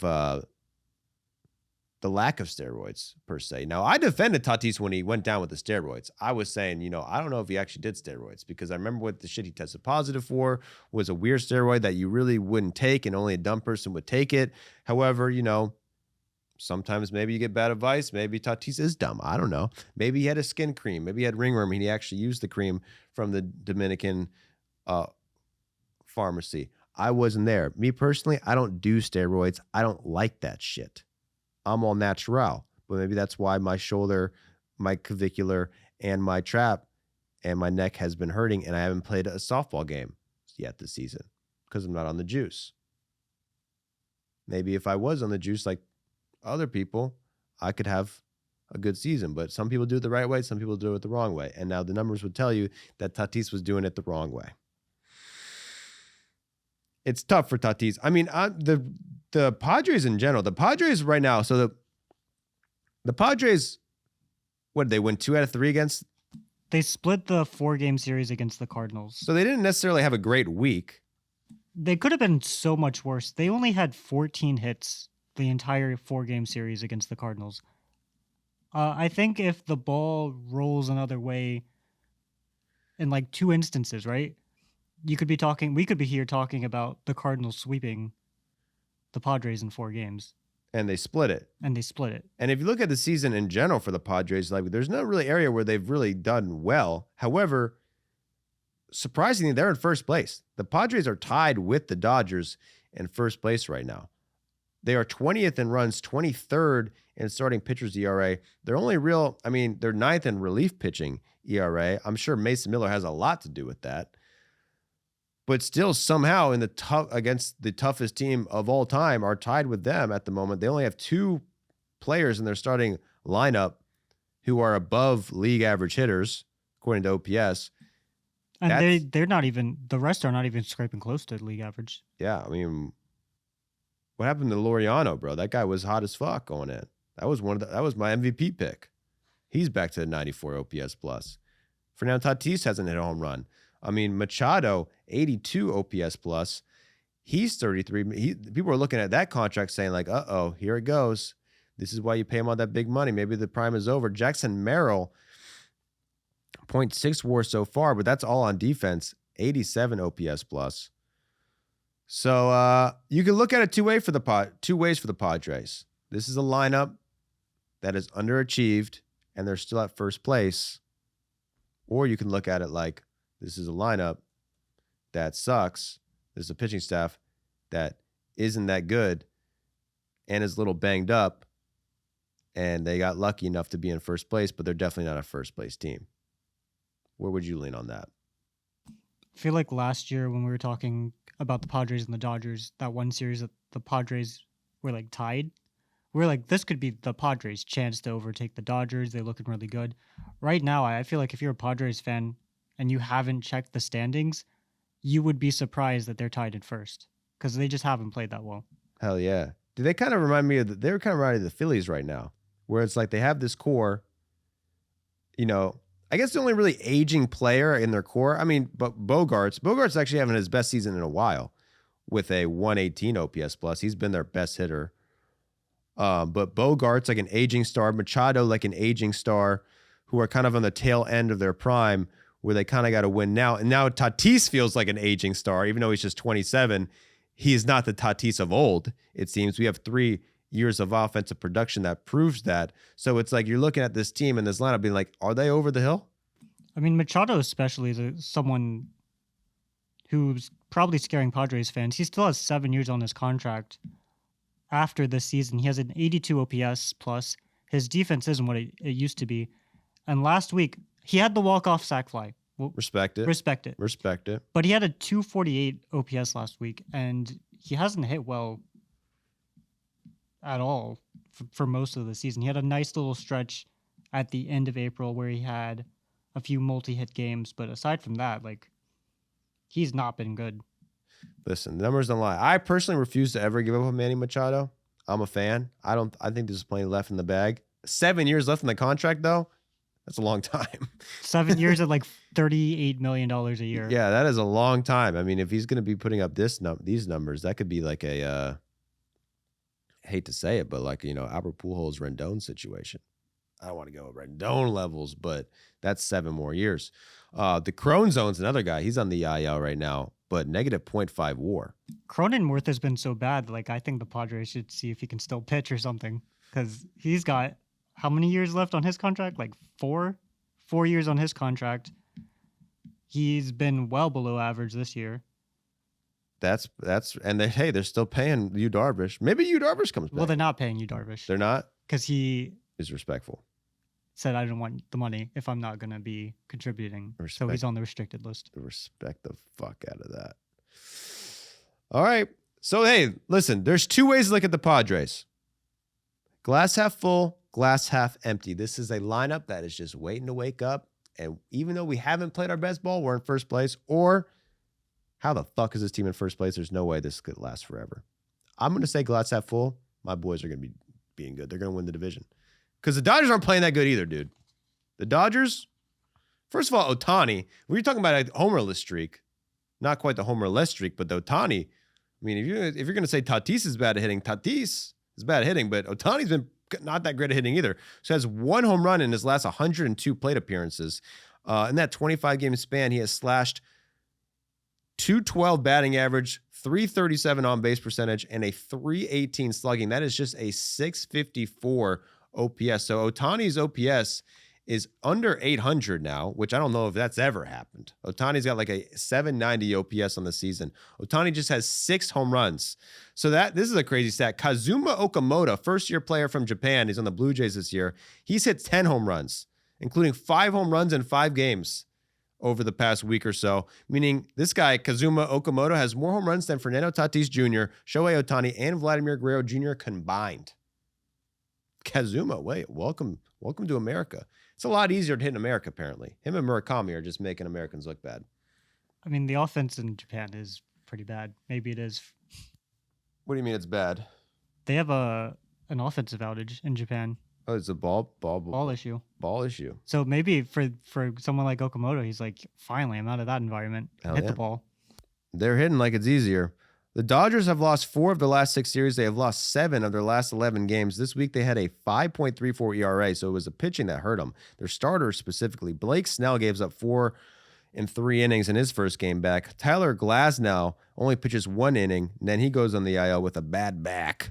Robletsky gives up 7 runs in 8 2/3 innings, so one of the weirdest starts of all time. This guy goes 1 out from pitching a complete game, yet gives up 7 runs against the Braves. I guess they let him just eat it because of the injuries. They needed someone to eat innings.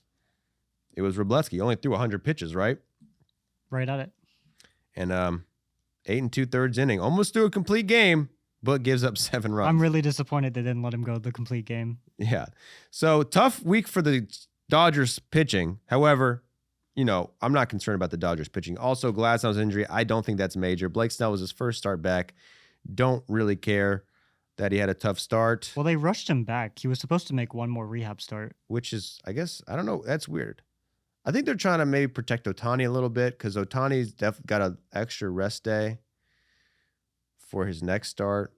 But yeah, it doesn't seem very Dodgers-like to rush someone back off the IL. Usually they just say, hey, bro, just chill the Take minor your leagues. time, ramp up. But they had Snell on a 75 pitch limit, and he was scheduled to make a rehab start the Saturday that he started against the Braves, and they rushed him back. And it really felt like one of those decisions that a team with a lesser front office makes. Have the Dodgers lost the plot?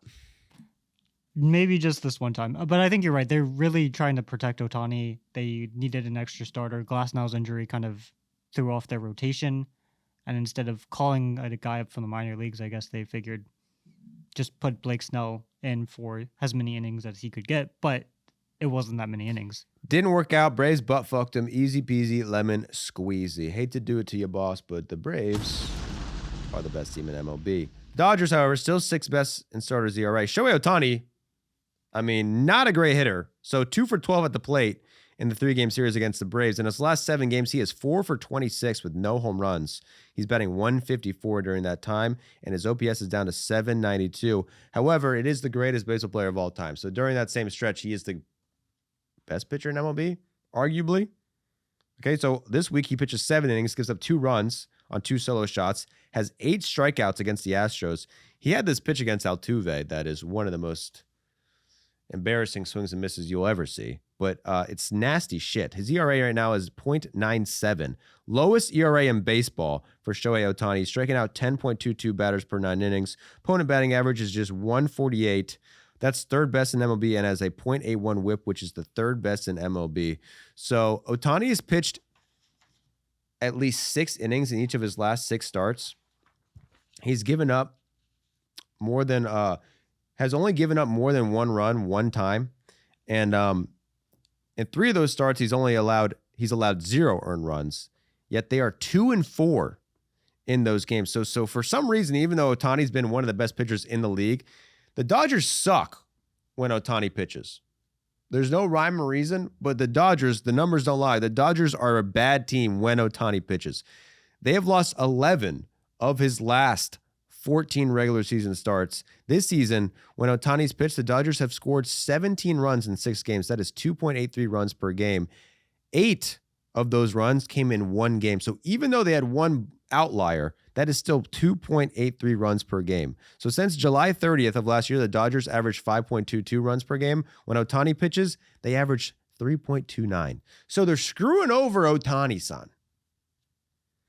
Kind of disrespectful after all he's done for the franchise, but whatever. So that's nearly 2 less runs per game. They have a .214 winning percentage when Ohtani starts. Over a full year, they would be 35-127. That would be the worst record of all time. By 6 games. So when Ohtani starts for the Dodgers, they are the worst baseball team in history. That's actually crazy to say, but it is true. Statistically speaking, when Shohei Ohtani starts for the Dodgers, they are the worst team in baseball history. A .214 winning percentage.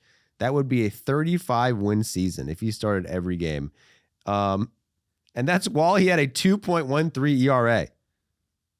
So he's pitched 72 innings during that span as a 2.13 ERA, yet a 2.14 winning percentage. 3rd lowest ERA in baseball during that span. 6th best in WAR. But still, the team fucking sucks when he pitches for whatever reason. Still a great pitcher, though. Like I said, lowest ERA in baseball. You know what's the 2nd lowest ERA in baseball? Is it the Braves? Bryce Elder, 2nd lowest ERA in baseball right now. This is a guy who had a 5.59 ERA the past 2 seasons. That is the worst in MLB, minimum 200 innings. Negative 1.1 BWAR. Against the Dodgers, that's one of the scariest lineups of all time, right? 5 2/3, 0 earned runs, 8 Ks for Bryce Elder. Wow. They say that he's due for regression.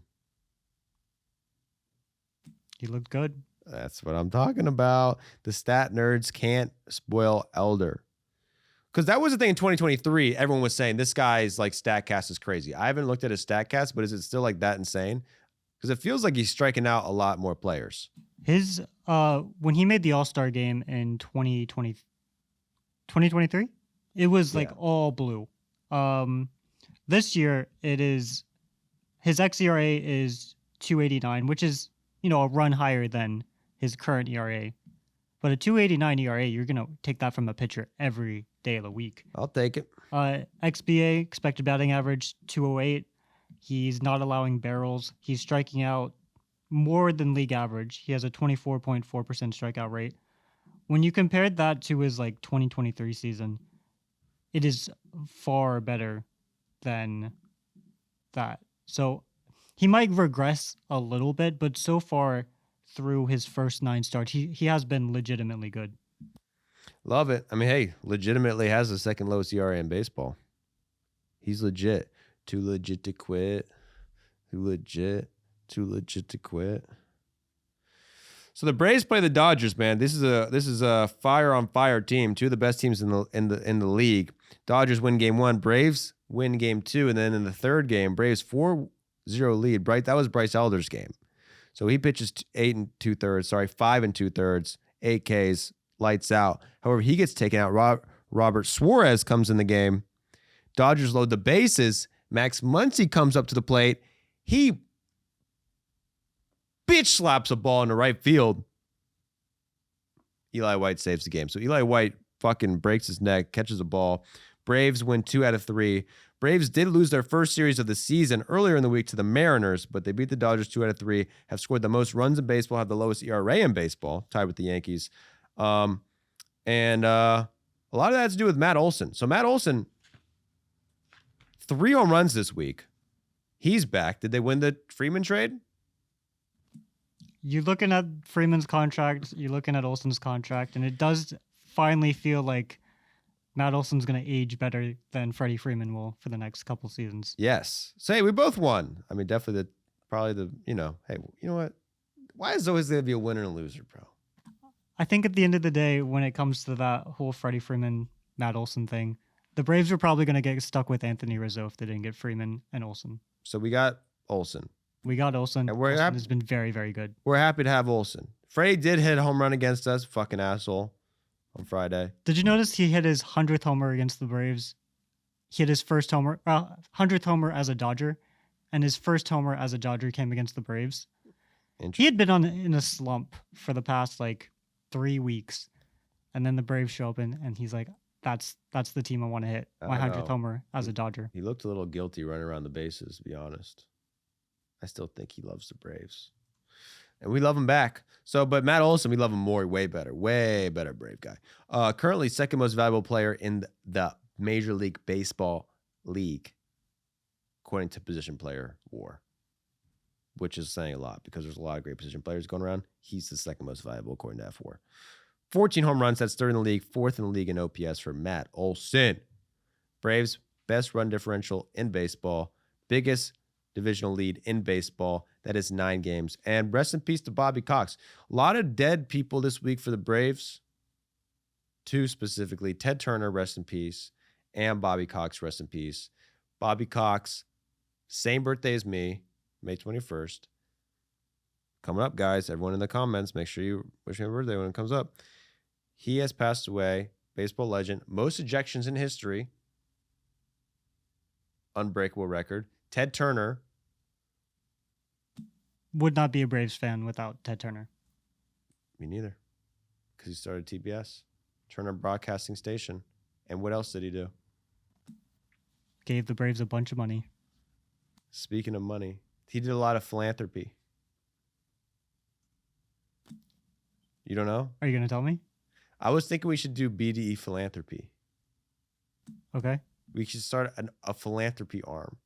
And that everyone in the comments drops the charity, and then we pick the best one. And then we do fundraising, and then we match. BDE philanthropy arm. The matching makes me a little nervous. We're gonna match. Pretty big following. He's gonna. How much can these assholes donate, dude? They're not gonna go He's crazy. gonna come to you one day and be like, Jack, we had to donate too much money, and we got to cut you from the budget. The podcast dude, is just gonna be a voice memo on your phone. Listen, these assholes, bro, they're broke, and they're not gonna be donating that much money, so I'm not worried about it. But if could you guys drop the charities, and we could pick a charity, and they'll vote on them. Yeah, Who I'd love to needs get the into some most? philanthropy? We got to start BD philanthropy. Mr. Beast has philanthropy. Yeah, he also has like billions of dollars. But What's gonna stop us, Jack, from doing the same thing? If we want to be Mr. Beast, we got to do Mr. Beast shit. You don't think we could have a BDE philanthropy page that has 30 million subscribers? I think we I think we can. could. I mean, I think Joey actually said he wants to give away a private jet. So leave a comment if you really want the private jet. Tell us why you think Last you one to deserve it. leave this podcast studio keeps their job kind of videos. That'd be sick. If it's going to a good cause, drop the causes, drop the GoFundMe's, drop all that shit. Just don't do any scams or any bullshit, because that's not the BD philanthropy. Only does good shit, not any of that bullshit. We're giving it to the good shit. NRA, and fucking. I was thinking more like NAACP. NAACP, Like NRA. spend We'll do all a that vote. stuff. We'll do votes. I mean, probably should be like some baseball organization that helps Oh yeah, like little kids get equipment, right? Oh, that's a good idea. I like that. We'll just do a vote. Planned Parenthood or NRA, and we'll drop it. And whatever gets the most money, Those we'll are the match. options. Okay. We'll match. So drop the charities. We're gonna start BD philanthropy, and we're gonna fucking be helping everybody out. Not everybody, but most people. Anyway, what were we talking about? The Braves. Yep. Bobby Cox, Ted Turner. I mean, dude, it shows you life is short, bro. So you gotta give back. What I would do if I saw Bobby Cox right now, I'd scream. what the fuck? There's a ghost. But one of my favorite manager of all time. It is crazy. For the first 13 years of my life, the concept of firing your manager or wanting to fire your manager never came up because that was never going to happen. for the Braves. Unfireable. But some people are fireable, and that was Rob Thompson of the Philadelphia Phillies, otherwise known as the Philadelphia Sillies, because they were playing silly. But since they fired that guy, things have turned around. So the Phillies are now in second place. Since hiring Don Mattingly, they have gone 10-3. They go 5-2 this week. They score 39 runs, lead MLB in runs scored, in hits, in average, in slugging, and in homers. They go apeshit this week with the runs. I mean, unbelievable. Slow down. Third best record in baseball since getting booed at the Flyers game and firing their manager. They have the second best offense in baseball since then. According to WAR, they have the most valuable pitching staff since then. Christopher Sanchez, you were telling me his peripherals weren't looking great. Now he can't allow a run. He's unstoppable. This guy has made 3 starts since they fired their manager. He's gone 21 2/3 innings, given up 1 run since Rod Thompson has been fired. His scoreless streak right now, 20 2/3 innings, has now the lowest qualified ERA by a lefty in MLB. That is a 2.11, and he's the second best player by FWAR for pitchers. Aaron Nola even is doing well since the firing. 2.53 ERA in 2 starts. Zach Wheeler, 2.92 ERA since returning from injury. And Bryce Harper, Brandon Marsh, and Kyle Schwarber all have OPS is over 1,000 this week. Sorry, since the firing. Is that this week or since the firing? Probably since the firing, but Brandon Marsh now leads MLB in batting average. Brandon Marsh, the caveman, the wet hair, the long beard, the cool, calm, collected slugger. Hits for average. Did not expect that. Leads to freaking. He's always been really good at outperforming batting average on balls in play, but this year 353 batting average. And I feel like he's had a bazillion hits since they fired Thompson. Beautiful. He's not the only one. Kyle Schwarber, 951 OPS on the year. That makes him the 11th best hitter in baseball. Bryce Harper has a 938 OPS on the year. That makes him the 12th best hitter in baseball. Mike Trout's 13th best hitter in baseball. So is it time to trade for Mike Trout? If there's one team Mike Trout belongs on, it's the Phillies. The prophecy has been written year after year after year. Mike Trout to the Phillies. Mike Trout to the Phillies. Maybe it's the year. Mike Trout's having a great year. Bryce Harper's having a great year. Kyle Schwarber's having a great year. Kyle Schwarber had 2 home runs on Sunday, had 5 home runs over his last 4 games, and leads the NL in homers. On pace for 63 homers. That would be a goddamn record for the non-steroid guys. Unless you're one of those guys who says that Sammy Sosa didn't do steroids. I feel like after the 6 months of only looking at steroid stuff, I can't say that. You're convinced he did steroids? I think I have to Wow, be. shots fired. Sammy Sosa is a fraud. Even Alec Boehm hits 2 home runs in one single game. So the Phillies, man, what a decision to fire the manager. Mattingly now has more. So their new manager, Don Mattingly, now has more wins than Rob Thompson did in 15 fewer games. That was quick. That was quick. Went from being the worst record in baseball, having playoff odds that were 37%, to now having 54% playoff odds. They are 3 games under 500, 9 games back of the Braves, but only 4.5 games back from the wild card spot. They're now tied with the Nationals and Marlins. So what a good decision to fire the manager. As a Braves fan, it's like I really wanted to dunk on the Phillies for having to fire their manager again, but it turns out every 4 years you just fire your manager early in the season and you become the best team in baseball. Now, does it worry you that this happened against terrible teams? I mean, they played the Rockies, the Athletics, I the mean, Marlins, what do you say though? You and the can't pick who you Giants. play, right? You can't pick who you play, but not a tough schedule. What do you do against an easy schedule when you're a good team? You got to win games. You got to win freaking games. And they did win good. They win good. They win good. They win good. They win good. I mean, before they fired Thompson, they lost series to the Giants. They lost a series to the Diamondbacks, who are not bad, but they're not great. And then they could not beat the Cubs or the Braves at all. So you got to be feeling pretty good about. I feel really good if I'm a Phillies fan. Listen, like, tough start to the season, but looking at Bryce Harper's numbers this year, like, this guy's having like MVP level numbers, which I did not expect and did not know was happening. He's on fire right now. Schwarber obviously also on fire right now. Like you said, Brandon Marshall leads the league in batting average. They definitely have room to grow. I mean, Adolis Garcia has been pretty much dog since being on the team, and Trey Turner, not so good. Those guys definitely have room to grow, but also a big plus is Nola's having a couple good starts. I mean, that guy hasn't been good in 2 seasons. If Nola could be good again, I mean, I don't know if you feel like that ship has sailed.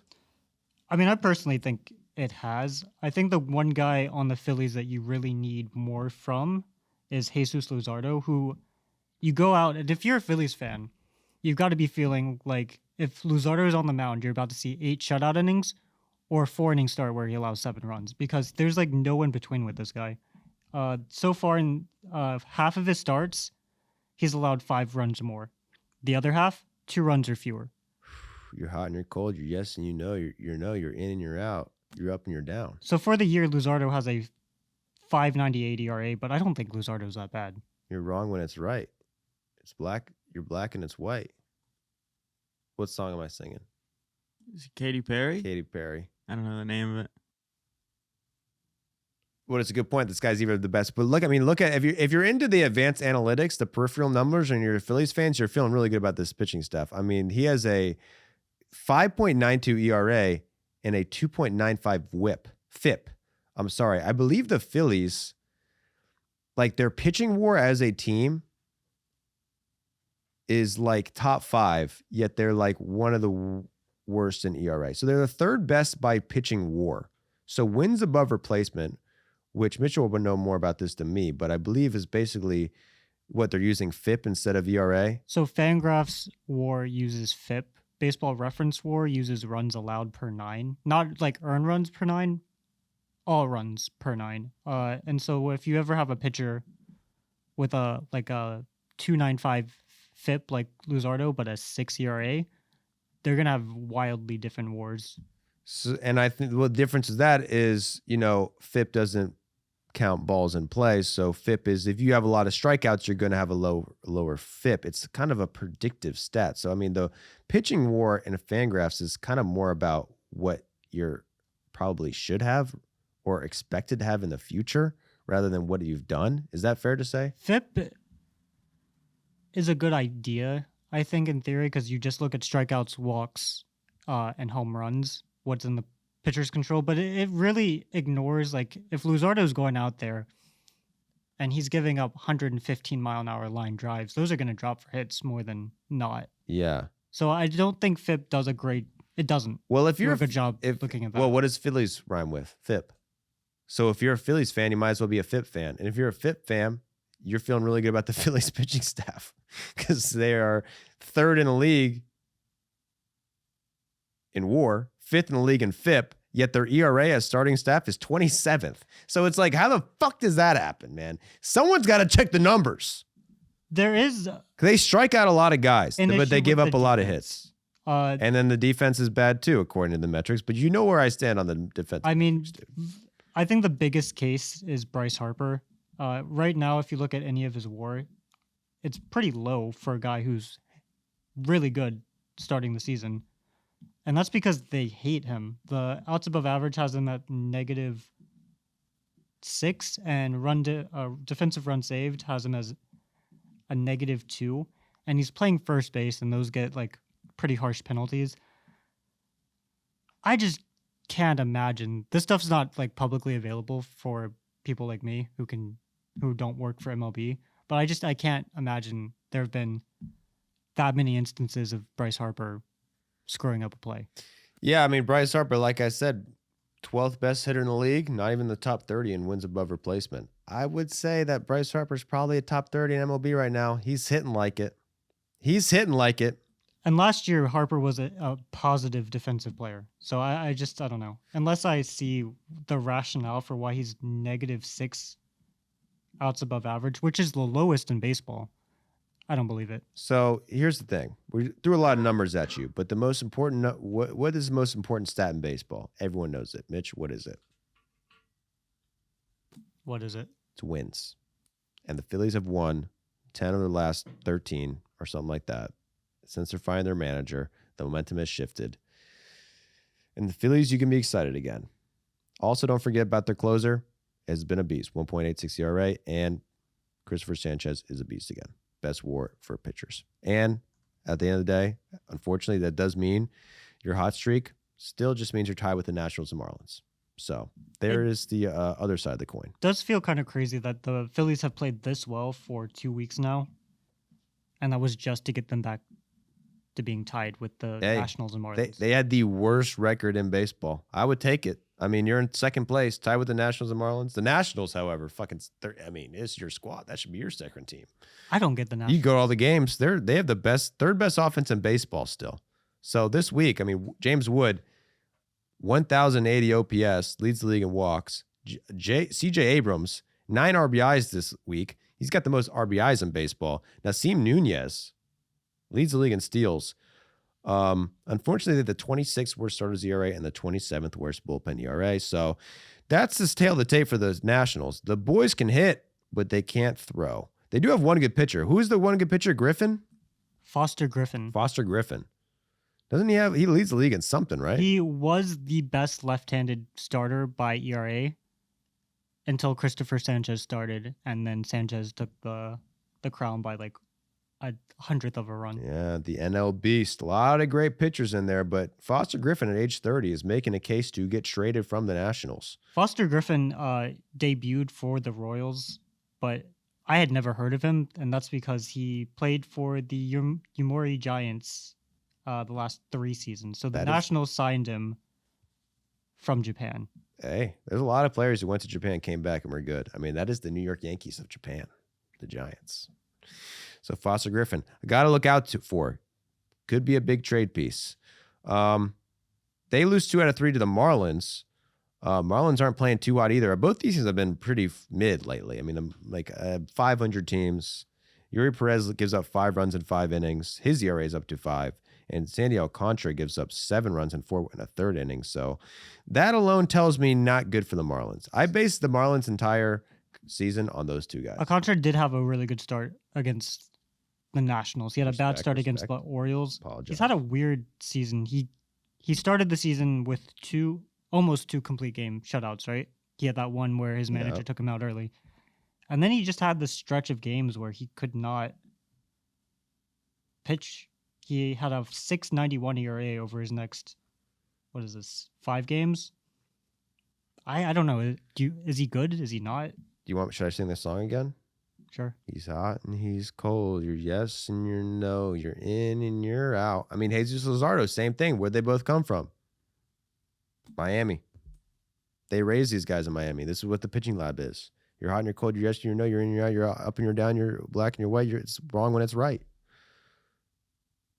Golly, I thought I told you before. What are you gonna do? Shout out to Otto Lopez, leads the league in hits. Shout out to Xavier Edwards, 152 OPS plus. Shout out to Liam Hicks, underrated. I mean, this guy's a new Cal Raleigh. 9 home runs out of the catcher position, 160 OPS plus. They got some bright spots. They are the most hot and cold team ever. The rest of the lineup is all hitting damn near 500 OPSs, but those 3 guys are beastly. Tied with the Nationals, tied with the Phillies. It's a smorgasbord in the NL East, and at the bottom of it, in the layer, in the dungeon, that'd be the New York Mets. You go 3-3 for the second straight week, I believe. Still the worst record in baseball for the New York Mets, despite having 2 of the best pitchers in baseball. So this is kind of the tell of the tape for the Mets. Clay Holmes has a 1.86 ERA this year. That is the 6th lowest in the league. He goes 5 2/3 this week, allows 2 runs against the Diamondbacks. They still lose. They faced Merrill Kelly, who went into the game with a 9.95 ERA in his last 4 starts. Mets scored just 1 run off him. So despite Clay Holmes having a good start, they lose. Nolan McLean, 7th best pitcher in MLB by WAR, has a 2.78 ERA. The Mets are 2-6 when he starts. They did win when he played earlier this week on Friday. Goes 6 innings, allows 1 run, strikes out 6. But so they got 2 great starters. Everyone else on the team is the offense for the Mets is I don't know what word would you describe the offense for the Mets? Sad. Sad. Also surprisingly sad. Like, they should have a good offense. I don't want to bring up paper this close to Earth Day because you have to cut down trees for paper. But on paper, on parchment, On screen. they are very good. Yeah, on the screen. Yeah, that's what we should be saying. Good team on screen. You pull up BR, it's a good team on screen, bro. But on the field, oh my gosh. 29th in runs, 30th in OPS, 30th in on-base percentage, 29th in average, 27th in home runs. Francisco Alvarez, Mark Vientos, Marcus Semien, and Bo Bichette all have WARs 0 or lower. Come on, man. Not a single qualified hitter with an OPS above 700 for the Mets.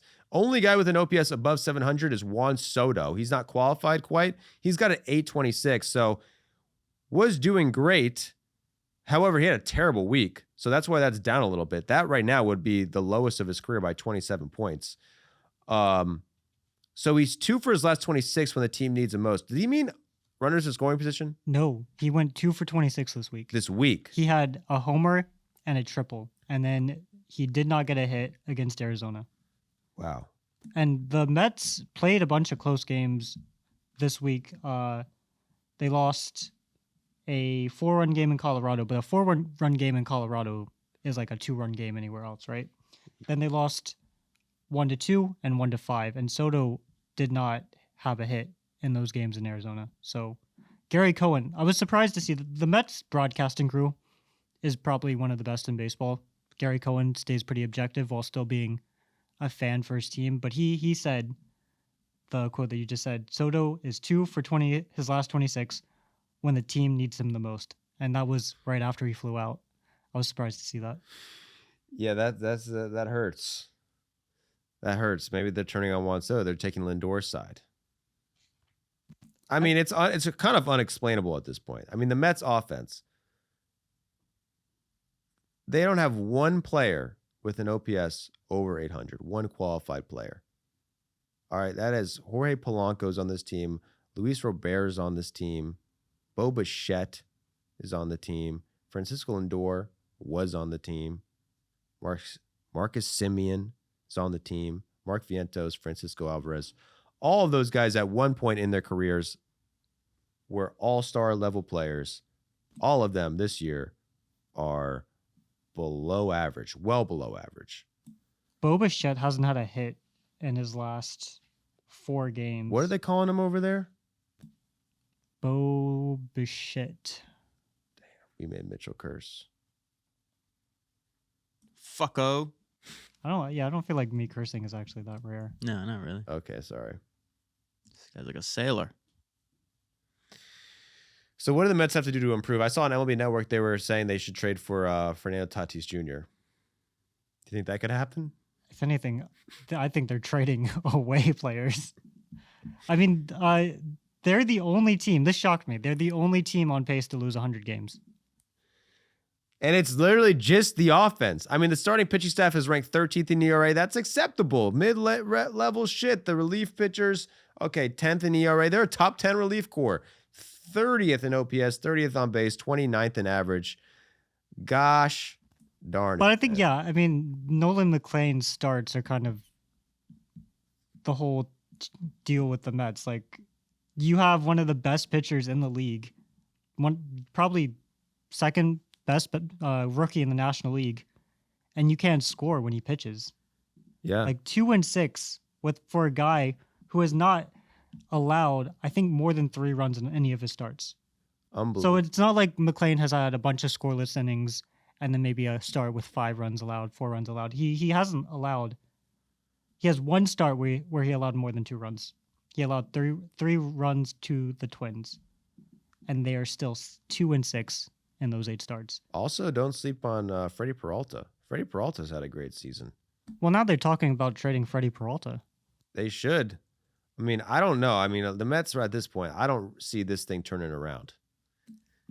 I think there's like a June 1st kind of deadline where if the Mets haven't turned it around by then, they're out of it. The vibes. But I think they're done already. You know, the vibe. I've never felt vibes this low. It's almost like it's like we've stopped even paying attention to the Mets. It's like them losing. It's not even just like it's not even LOL Mets. It's just like you expect them to lose. I think when the Phillies and the Mets both got off to a bad start, there was a chance that neither team recovered. There was a chance that one of the teams recovered, but there was practically no chance that both teams were going to come back from having the worst month of the season. The Phillies have come back. I think the Phillies all the way back. are well in contention.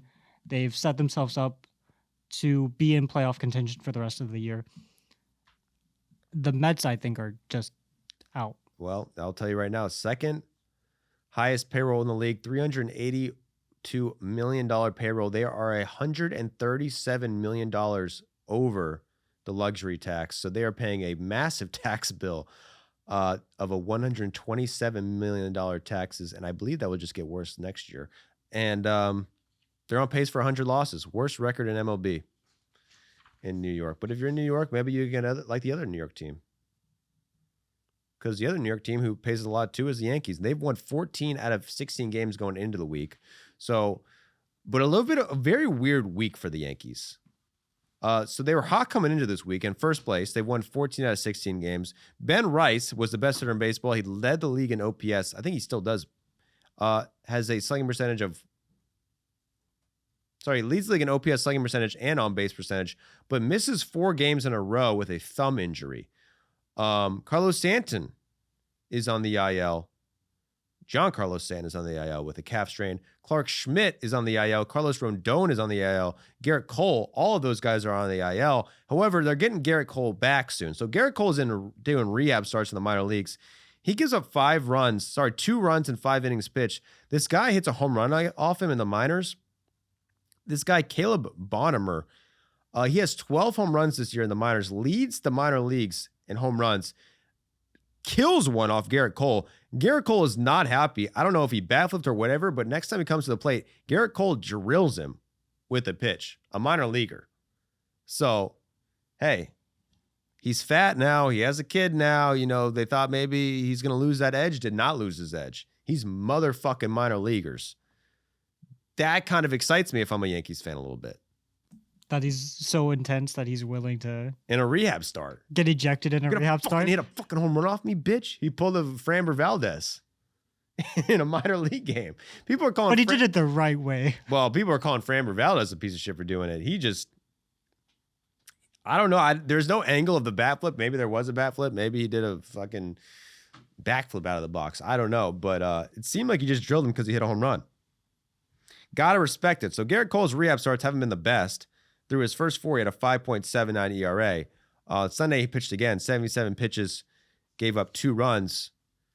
But you can't, you know, you don't want to look too far into that. How many runs you give up in a rehab starts? You know, these guys are all, come on. As long as they're hitting their pitch limits, they're going deep into games or as deep as the team plans. No one cares about the runs. We'll see what he's like when he gets in the big leagues. Like Carlos Rodon came back this week. He was 4 1/3, gives up 3 earned runs, 5 walks against the Brewers. So not a good return for Rodon, who had loose bodies in his elbow, a dancing elbow. Not great.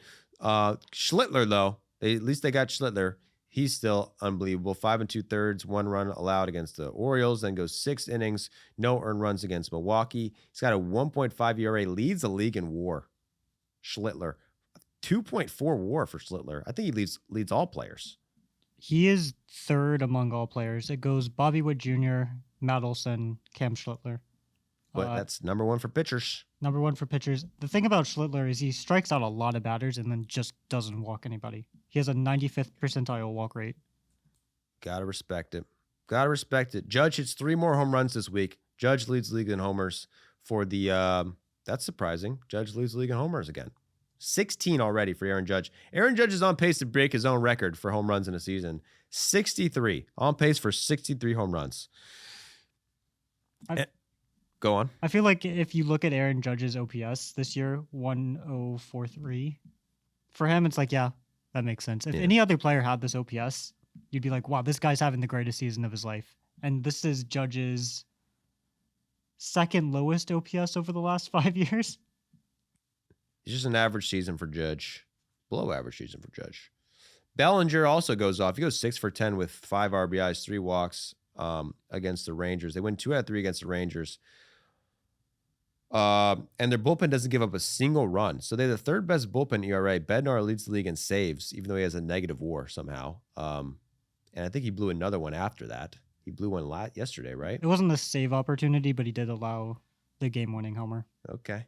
So they're 3rd in bullpen ERA, 2nd in runs, and 1st in starters ERA. So pretty good team for the Yankees. However, like I said, a weird week. So in the last game of the series against the Rangers, Brandon Nimmo hits a bomb to left field. Jason Dominguez goes back, gets destroyed by the wall, face fucks the wall in the face, breaks his face. So Jason Dominguez is going to be out for a while.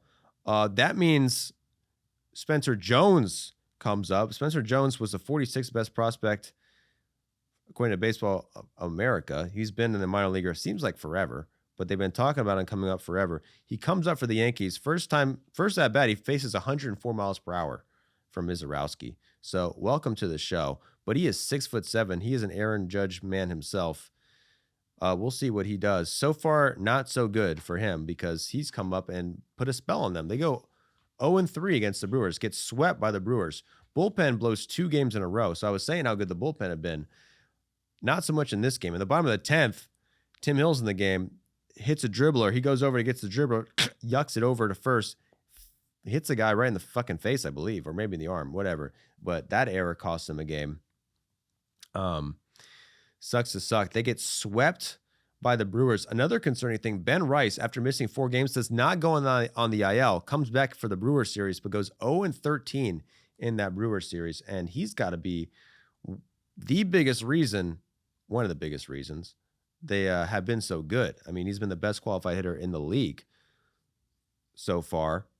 So if you're going to go 0-13 and it's caused by an injury, that's concerning moving forward. So Yankees, we were saying a lot of good things about them, but after that 3-game sweep, no longer in first place, man. 2 big juggernauts are no longer in first place this week. Who are you talking about? The Dodgers? The Dodgers. I mean, I guess the Dodgers are tied, but when I was going through the standings, I was like, wow. I mean, 2 teams you expected to stay in first place all year now are not in first. Well, we were giving the NL Central a lot of credit for being a badass division, but I mean, the Yankees won 14 out of 16 games going into the week. Then they win 2 out of 3 against the Rangers. And then, you get swept. Everyone gets swept. They're out of first place. And that's not really much saying anything bad about the Yankees. They're really just saying no one gives a fuck about the Tampa Bay Rays. No one pays attention. No one gives a fuck.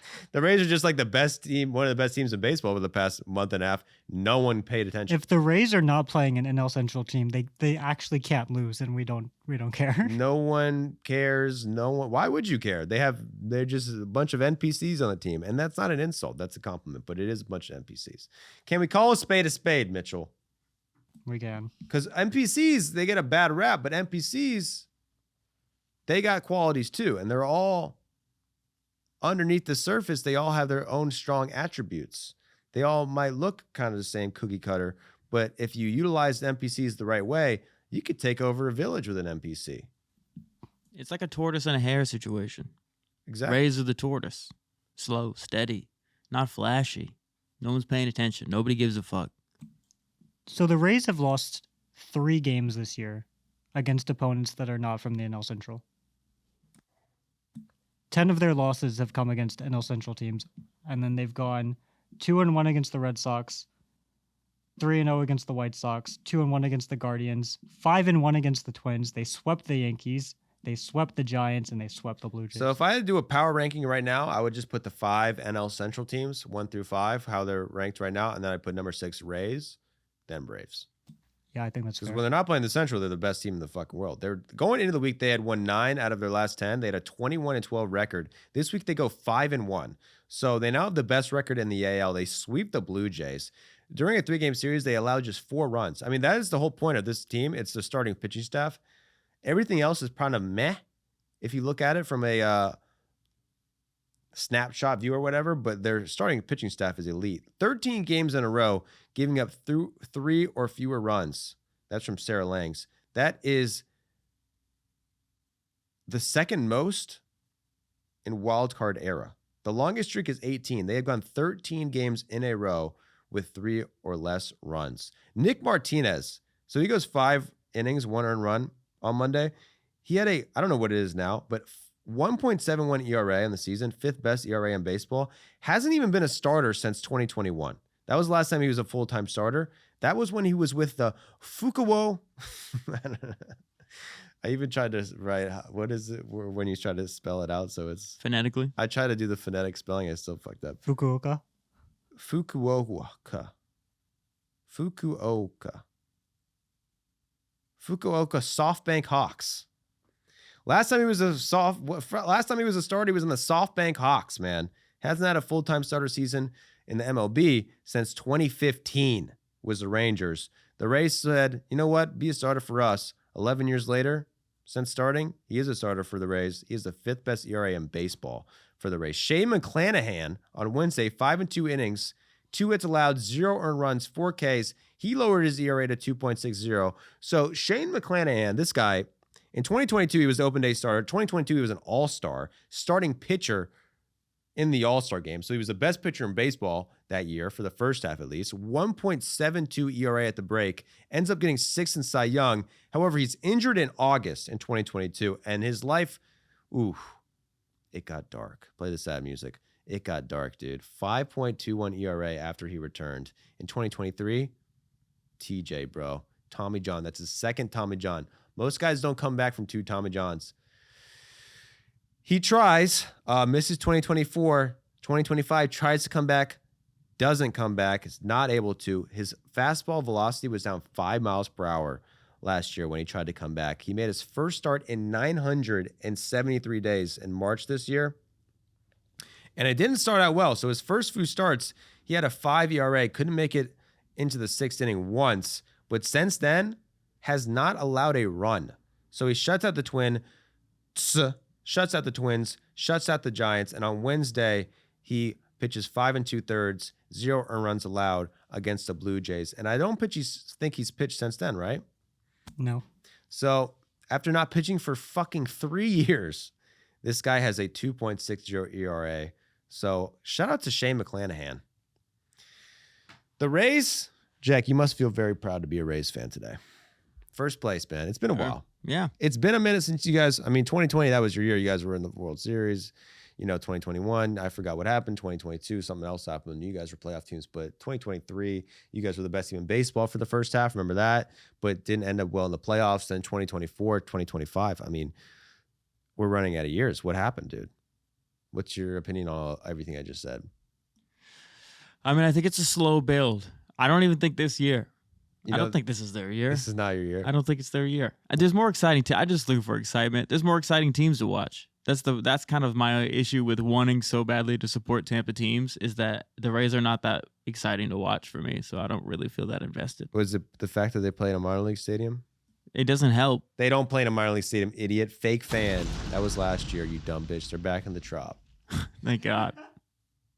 I actually don't know anything about it because it's completely new, right? The Trop? The Trop is old. They fixed the roof.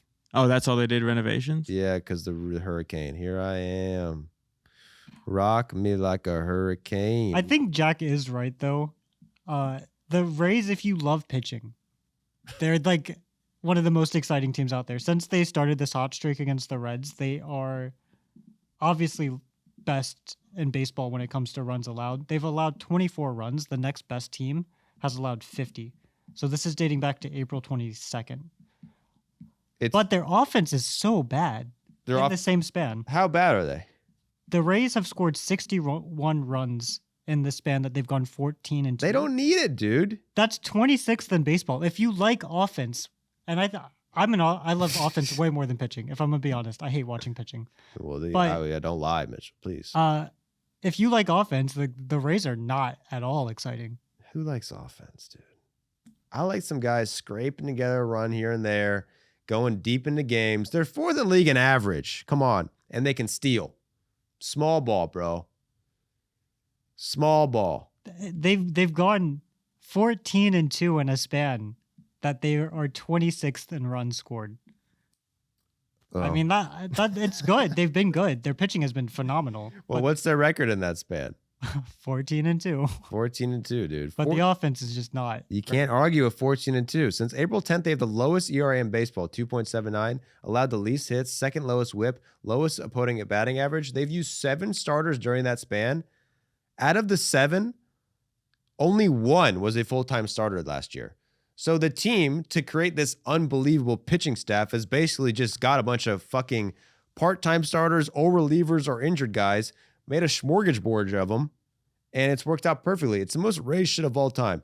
Take a bunch of bad players who have 10% good and then focus on that 10% good, and that 10% becomes 100% good. Now they have the best pitching staff in baseball. That makes sense? Yeah, I think so. Take the 10%, make it the 100%. Now they're good. They were only 10% good. That's bad. Take 10%, only focus on the 10%, focus in, change the perspective. Now 10%, 100%. Now you're good 100% of the time. You're always 1-0 away. You know? 100%. 100%. And that's the Rays' philosophy.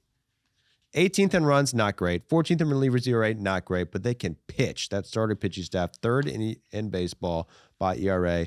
And you got to tip your cap. Rays are in first place. Are they pitching a contact or are they striking people out? I don't think they're a heavy strikeout team. You should know that you're the fan, dude. But that's the thing is that even the pitching is like best pitchers, sure. But if they're pitching a contact, how fun is it? They are You know? 26th in Ks per 9. They can't strike anyone out. But it's the most Rays shit ever. For the past 10 years, everyone's like, what's the most important stat for pitchers? Strikeouts. You got to strike people out. That's the most predictive stat for success. Now, if you strike a lot of people out, what happens if you're a young pitcher in the league?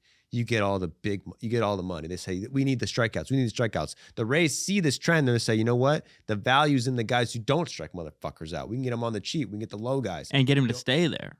No, they trade them. They'll trade them. Even if they're good and cheap. Brandon Lau, longtime Ray, still pretty cheap. They traded him. No, these guys are getting traded. I mean, they're getting $1.50 per game or I walk. Bro. Then in the second half, they'll have a whole new starting staff. They'll be good, but they'll all be different guys. They're going to flip these guys for even better guys. It's like they don't play baseball to have fans. They're just playing to win, which is respectable. It's not like you can't knock it. But it's not the Dodgers. It's not the fucking Padres, you know? It is the opposite of the Padres. The Dodgers, I mean, obviously, the Dodgers got some Moneyball aspects to them, but it is the opposite of the Padres. No star power.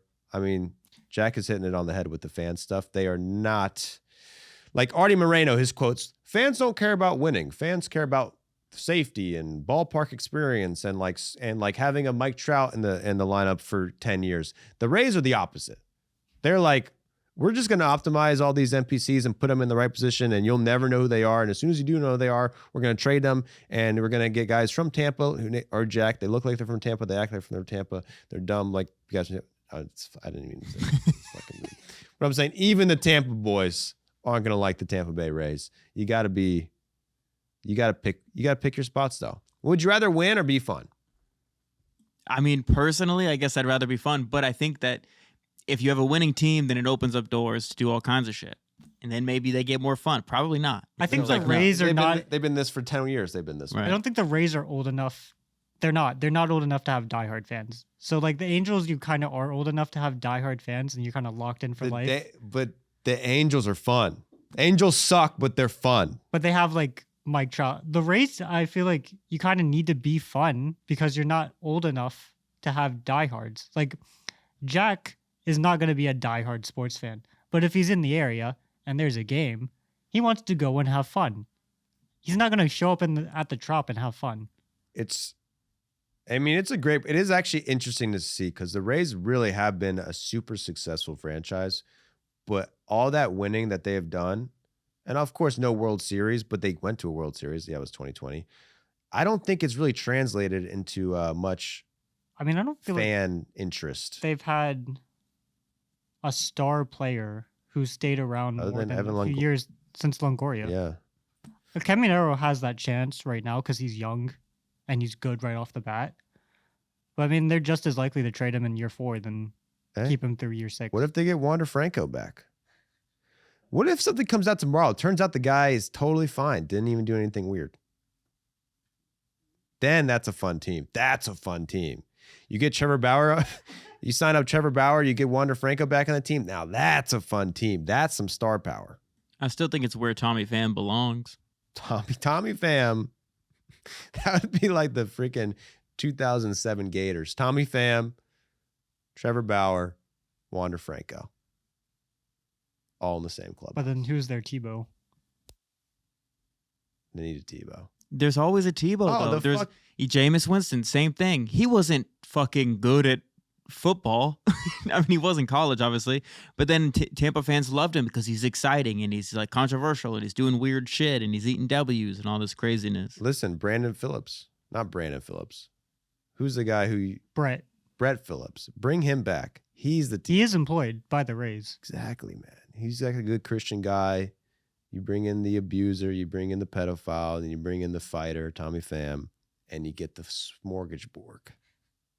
I'm not sure if you know how to actually say it or not. It's not clear. That would be a smorgasbord of personalities, man. That would be I mean, at this point, Jack, Tampa I'm going to be Bay honest. Rays I team. no longer know how to say it. It's smorgasbord. Listen, It's a board of smorgas. Okay, you guys act like you know what you're talking about, but you barely do half the time. I'm getting a fucking call from Nokesville. Great. Jeez Louise. Nopesville, more like pussy. We got to talk about the Red Sox. We're like halfway through these teams, man. This is going to be a long one. Already is a long one. All right, the Red Sox, man. The Red Sox, man. The Red Sox, man. They sweep the Tigers. That's good. Peyton Tolley. That was the guy who saluted the flag, right? I think so. Remember that guy? He went to VMI. He pitches...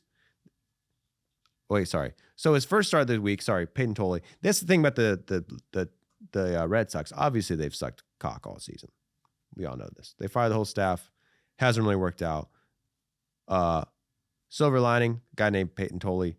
7 innings pitched, 1 hit, 0 earned runs against the Tigers. Lowered his ERA to 2.04. Here's a stat. Red Sox pitchers under the age of 25 to allow 0 earned runs, 7 in 7 or more innings pitched in a game. 0 from 2018 to 2025. This week, they had 2. Him and Connerly early showing out. Both had great starts. Both young pitchers. Sonny Gray comes back. He has a great start. 5 scoreless innings. It's looking up for the Red Sox. Are you excited, Mitch? So excited. Okay, maybe not. Roman Anthony, though, is injured. That sucks. But, 3 good starts. You're going to poo on early? No. Okay, yeah, I wouldn't poo on early, bro. It's way too early to poo on Connor. Or Connolly. Connolly. You can't poo. You can't poo on early. Okay. It's way too early to poo on Connerly. But then they lose to Jack's Rays. So so there's 7-6 in the Chad Tracy era. Everyone's focusing on the Phillies. They fired their manager. Obviously, they have the immediate returns, but 7-6, nothing to shake a stick at. They just ran into one of the best teams of all time, the Tampa Bay Rays. They sweep the Tigers though. So looking good. 2 good starts from young pitchers. Mitchell, great. Give them a grade on a grade for the week. Give them a C plus. C plus. Wait, they deserve more than that. The young pitcher, Sonny Gray comes B back. minus. I mean, the 4-2. Yeah. Okay. Yeah. B minus. B minus. And we get an update on Contreras because I know he hurt his hand, and if they lose Contreras, that could be GG's because he's basically been their offense this year, other than Abreu. The latest thing I'm seeing is optimistic. Optimistic. Oh wait, Red Sox get positive injury update on Wilson Contreras. Let's go. Scans came back negative. Let's go. Ace. Confusing. And guess what? It's the series of fired managers. Red Sox versus Phillies this week. Who's going to win the firing? I would give the Phillies the upper I'd give hand. the Phillies, yeah. Yeah, it's tough right now for the as much as you want to get excited for the Red Sox just for the fun of it, with Garrett Crochet on the injured list. But Ranger Suarez is off the injured list, I'm seeing. That was quick. He was injured, but not on the injured list. Oh, I thought he was an IL stint, man. I think the Red Sox looked at it and said, if he misses, 7 days, we can manage. And that was pretty much it. So he didn't start when he was supposed to, but he's starting on Tuesday. Okay. Club going up on a Tuesday. Got your girl in the corner. She choosing. Only a half game back of the Orioles right now. The Red Sox, who are trying to get out of the cellar. The Orioles, not so good either. So, I mean, they played Jack's Marlins, and they looked good, man. They won the first 2 games. In the 3rd game of the series, it's tied 3-3 in the bottom of the 9th inning. They hit a ground ball. This is going to get them out of the inning. Into extras. A ground ball at third base. Colby Mayo fucks it up. A little less mayonnaise on that one, Colby. They lose that game. They lose the series to the Orioles. Sorry to the Mariners, the Marlins. They are the Orioles. And then they lost the series to who? I'm sorry. They lose 2 out of 3. Yeah, to the A's, to the Athletics, who aren't as athletic as they sound. They are a first place team. They are a first place team, but not the best first place team. They lose 1 at home. And yeah, unfortunately the Orioles are still in last place, and they're losing steam by the day, bro. They're gonna need to go on a hot streak, or else they're kind of turning into a team of a little bit of irrelevance. When is Jackson Holiday coming back? He restarted his rehab assignment this weekend, I believe. They're trying him out at third base for some reason. Okay. I mean, Adley Rutschman has hit a lot better recently, so you can hang your hat on that. Gunnar Henderson has gotten worse. Gunnar Henderson started the season with a low batting average, but he kept hitting homers, so it was okay. Since his last home run, though, 12 games, he's hit .212 with a .510 OPS. Ooh, yeah, 8 Ks and 32 at bats this week for him. Not any better for Taylor Ward. Alonso's turned it around a little bit though. I mean, he's got He had a great first half of the week, and then he followed it up with a not great back half of the week. He had 1 hit against the A's. The Athletics pitching staff strikes again. Great team. The first class A's. Sorry, it's place. It's pronounced place, but I used a lowercase a for the A's. The first place A's. The first place A's and the first place White Sox? Are the White Sox the first place team? They were so close to being in first place. The White Sox, who had the worst record in baseball history last year. Right or wrong? That is wrong. That is wrong. 2 years ago, they almost... 2024, 2025, they feel like the same year, right? So the White Sox, who have lost 100 games in 100 games. How many years in a row have the White Sox lost 100 games? That would be a good stat to know. So they've lost 100 games in 3 straight seasons. They've lost 100 games. This season, they were projected to lose damn near 100 games. But They've done pretty good. So going into the week, they had won 7 of their last 10. They had a 16-18 record, just 2 games below 500. They're going into a series against the Angels. They win the first game. So in game 2, all they have to do is win this game. And the White Sox, who have lost 100 games 3 seasons in a row, would be in first place. They end up losing this game. They end up losing 2 out of 3 to the Angels, which hurts. However, Murakami, their superstar who came from Japan, who has worked out better than anyone could have ever imagined, hits 2 more home runs this week. He has 15. He is second in the league in home runs. And Colston Montgomery, they are feeding each other sushi in the dugout. These boys are getting along. He has 10 home runs this year. So Montgomery, a shortstop, has the most home runs by a shortstop in his first 110 games in history, right behind Fernando Tatis Jr., just 2 off. So underrated start to a career from Colson. And then Miguel Vargas, who out of nowhere. I mean, this guy, they thought it was like they sent him back to Cuba when he got traded to the White Sox from the Dodgers. But he's up to a 1.4 WAR on the season, on pace to have a 5.3 WAR. What position does he play now? He's an outfielder, right? They have him at third and first. Okay.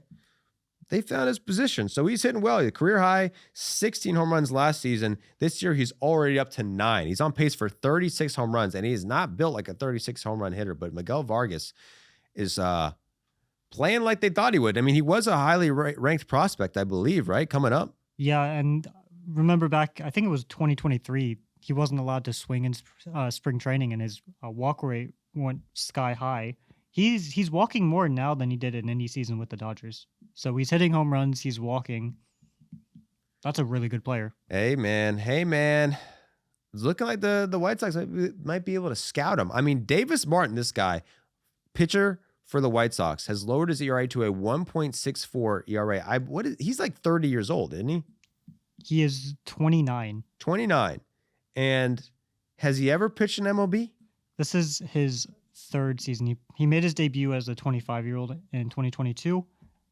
Didn't pitch in 2023, pitched in 2024, 2025. All of these years, ERA above 4. Yeah, so he's got a combined 4.32 career ERA. So far this year, he has a 1.64, and he is currently the second best qualified starter in baseball. Let's go. 4th in WAR right now for Davis Martin. Second best ERA in the league. He's a White Sox. And you might be saying in past years, all right, we got a trade piece. This is a guy we could trade. Maybe not. Maybe not, because they went 2 out of 3 against the Marlins. Currently, they're 1 game back of the Guardians in first place for the AL Central. They are 18th in runs, 15th in starters ERA, 23rd in relief ERA. So if you look at that, you think that's pretty fucking bad. 18th, 15th, and 23rd in the big 3 categories. Negative 14 run differential. They're 2 games under 500, but they're 1 game back, Mitch. It's the AL Central. They've got the biggest opportunity. It's not. Would you say they're overperforming? I don't think so. I feel like they're performing, don't you? So they're definitely performing. They're definitely a negative 14 run differential, and they're 2 games under 500? Yeah. That seems like close to it, right? I bet their expected win-loss is within 2 games of that. Yeah. So, I mean, the big thing is Murakami. No one expected that a guy from Japan like Murakami, who I believe, he had a great seasons in Japan, but he also had a tough, I think those last 2 seasons were tough, and he battled some injuries. I don't know what did he end up signing for? I think it was 4 years. Was it 40 something or 60 million? It wasn't a lot. I think he's on a 2-year deal, I thought. I believe maybe 2-year 34 million. I think I was thinking of Okamoto. So a 2-year 2-year, what is it? 2-year 34 million. 2-year 4 million. Right? 34 million. Yeah, that's what I said, motherfucker. Jeez, though. Enough in the peanut gallery.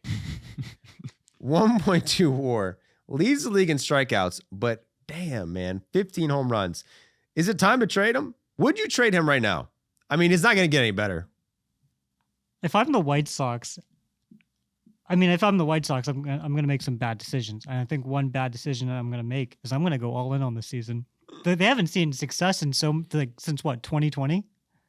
Yeah. Let's go all in with a bad team, Well, knowing maybe that not- the maybe not division all- is going to be bad. Maybe not all in. We don't want to trade the farm and try to get Fernando Tatis Jr. back on the team. I don't know. Like, we don't want to go maybe get Tommy Pham in. Tommy Pham would be a good addition right now. But I agree. I mean, listen, the division sucks. You're 1.5, you're 1 game back right now. You probably don't, you're 2 games under 500, so you're not playing crazy out of your mind. I don't really expect some of these guys to be as good as they are right now. I mean, dude, Eric Fetty, 3.79 ERA. Sean Burke, 3.68 ERA. The top of this rotation is pitching like they're one of the best. On paper, on screen, you wouldn't think they're one of the best, but a combined, 3.7, 4.2 ERA of the top 3, that's got to be a top 5 starting, top 5, top 3 pitching staff. The other fuckers aren't doing that great, but it is what it is. I feel like this team is just good enough to say, hey, what's the worst that could happen? You know, we acquire some people at the deadline. We hope that the pitching magic holds out. We get into the wild card series, and then after that, I mean, who knows what happens? Yeah, it's great. They still have Andrew Benintendi. I thought he retired. Benintendi has had a weird season. Last time I checked, he was like one of the best in hard hit rate increases, but he was striking out so much it didn't matter. Yeah, he's got a negative 0.7 WAR. But I mean, dude, the White Sox as a franchise, they put their fans through so much the past 4 or 5 years, 3 years specific, like, and really, I mean, 300 lost seasons in a row is tough to withstand. It would be a little morally corrupt to trade Murakami. However, I mean, from a fantasy baseball perspective, for example, this guy's on pace to break the home run record. The amount of value you would get from him now, I feel like you could probably get a lot for him. Or you could actually sell tickets to your stadium by, like when Mark McGwire broke the home run record, the Cardinals didn't make the playoffs. Okay. I don't think they were talking at the deadline in 1998 like, Well, well, we could get a lot for Mark McGwire. Obviously, if you think that Murakami could actually break the season home run record, keep him, please. But And I think the White Sox organization is just dumb enough to think that, yeah. Okay. just in case they'll hold on to him. Well, the White Sox, I'm praying for you guys. You can do it. I mean, I'd rather you win it than the freaking Guardians boring my crack ass to sleep every night. God, man. 4-10 out of the last 10, 4-6 out of the last 10. 1 game over 500 on the year. But they're a first place team. Tough week for Bibee. At least it started tough. 4 runs in 4 innings against the Royals, which is not an explosive offense. Then Gavin Williams gives up 5 runs in 6 innings against the Royals. I mean, these guys are supposed to be their top of the line guys. What happened? Stephen Kwan 1 for 12 in the series. Stephen Kwan, 15th worst OPS in the league, man. I thought you were the chosen Kwan. But he's fallen off a cliff so far this year. I think he'll be back. Chase DeLauder, anything on him? He had a 10-game winning streak.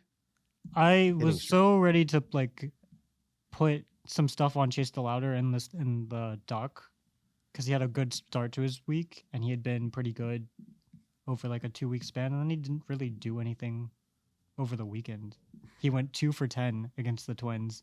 And at that point, it takes all the steam out. You're like, oh, this guy was on a hot streak, but he's not anymore. Well, I mean, like, this is the most Guardians week of all time. I mean, Bibee and Gavin Williams have shit starts to start the week. Then they have great starts to end the week. At least Bibee, 6 innings, 9 strikeouts, just 1 run allowed.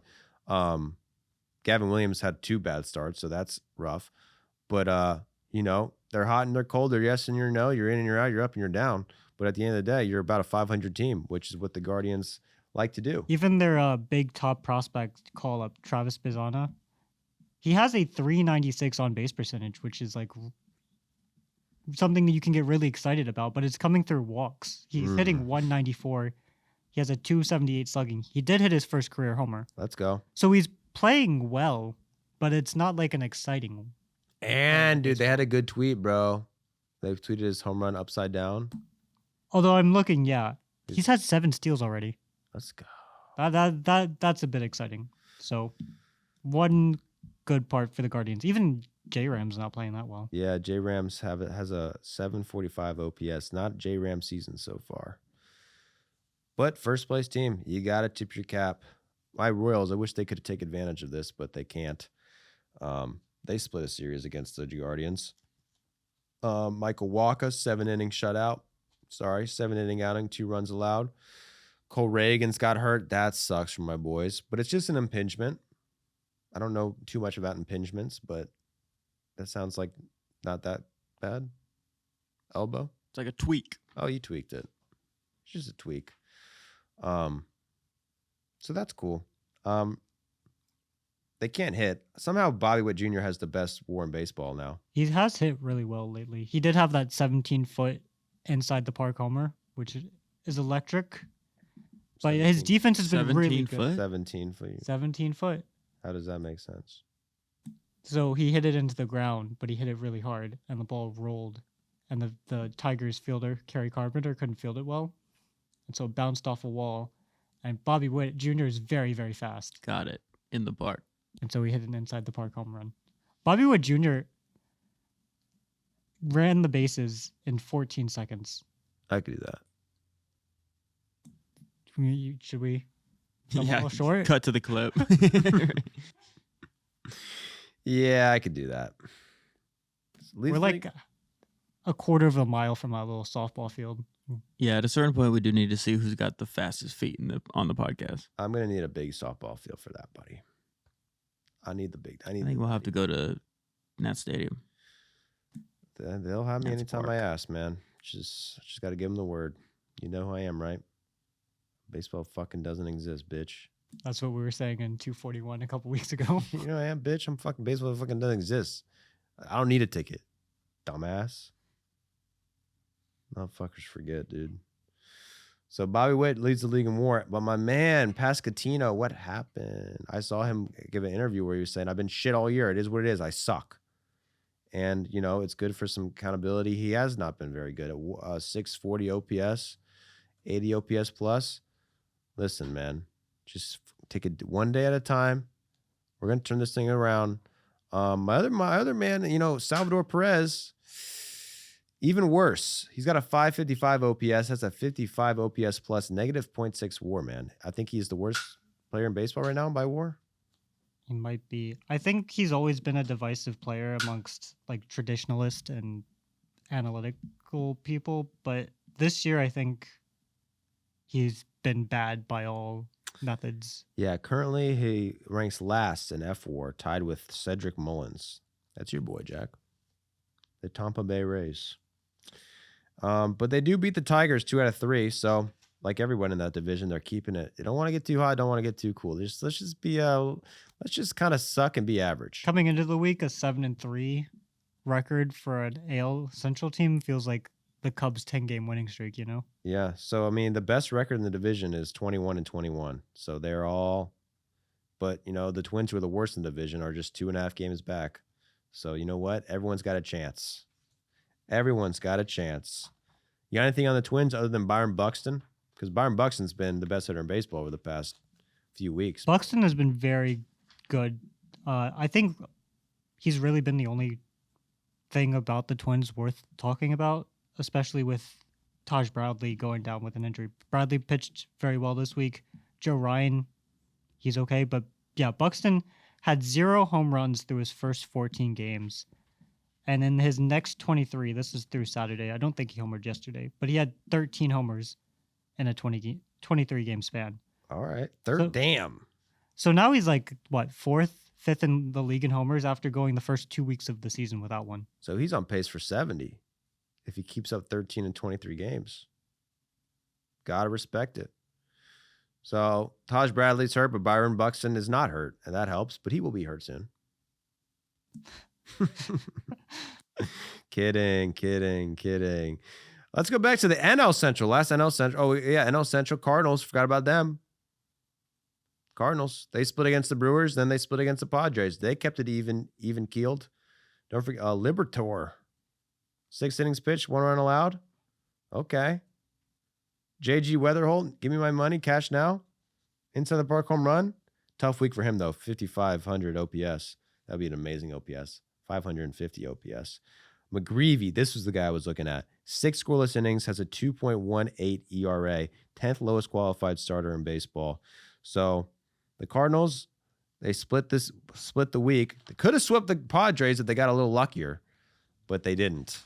I mean, on Saturday, they'd already won the first 2 games of the series. They're down 3-2. The Padres have to go to Mason Miller in the 8th.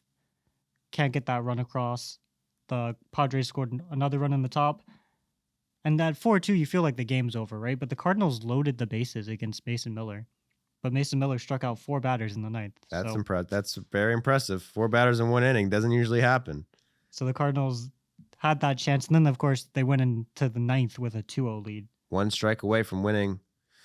Yeah, so they're a couple pitches away. We have been disrespecting the Cardinals so far this season. They 23-17 is pretty good. Definitely good. And a great division as well. In a great division. So it does feel a little disappointing when you have this chance to go, 5-1, and you go 3-2 or 3-3. Yeah. Well, let me ask you an NL Central question. It's the question everyone's wondering. Who would you rather be right now, the Cardinals or the Pirates? If you had to bet on a team to be in the playoffs. Pirates. Pirates? And why is that? They score runs.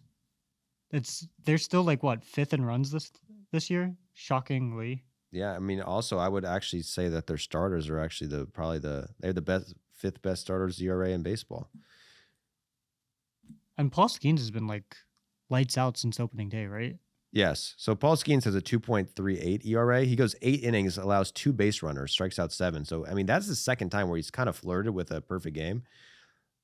Maybe that's a stretch because I don't know what inning that was, 6th or 7th, whatever. If you take out that first start, he's got a 1.31 where he goes 2/3 of an inning.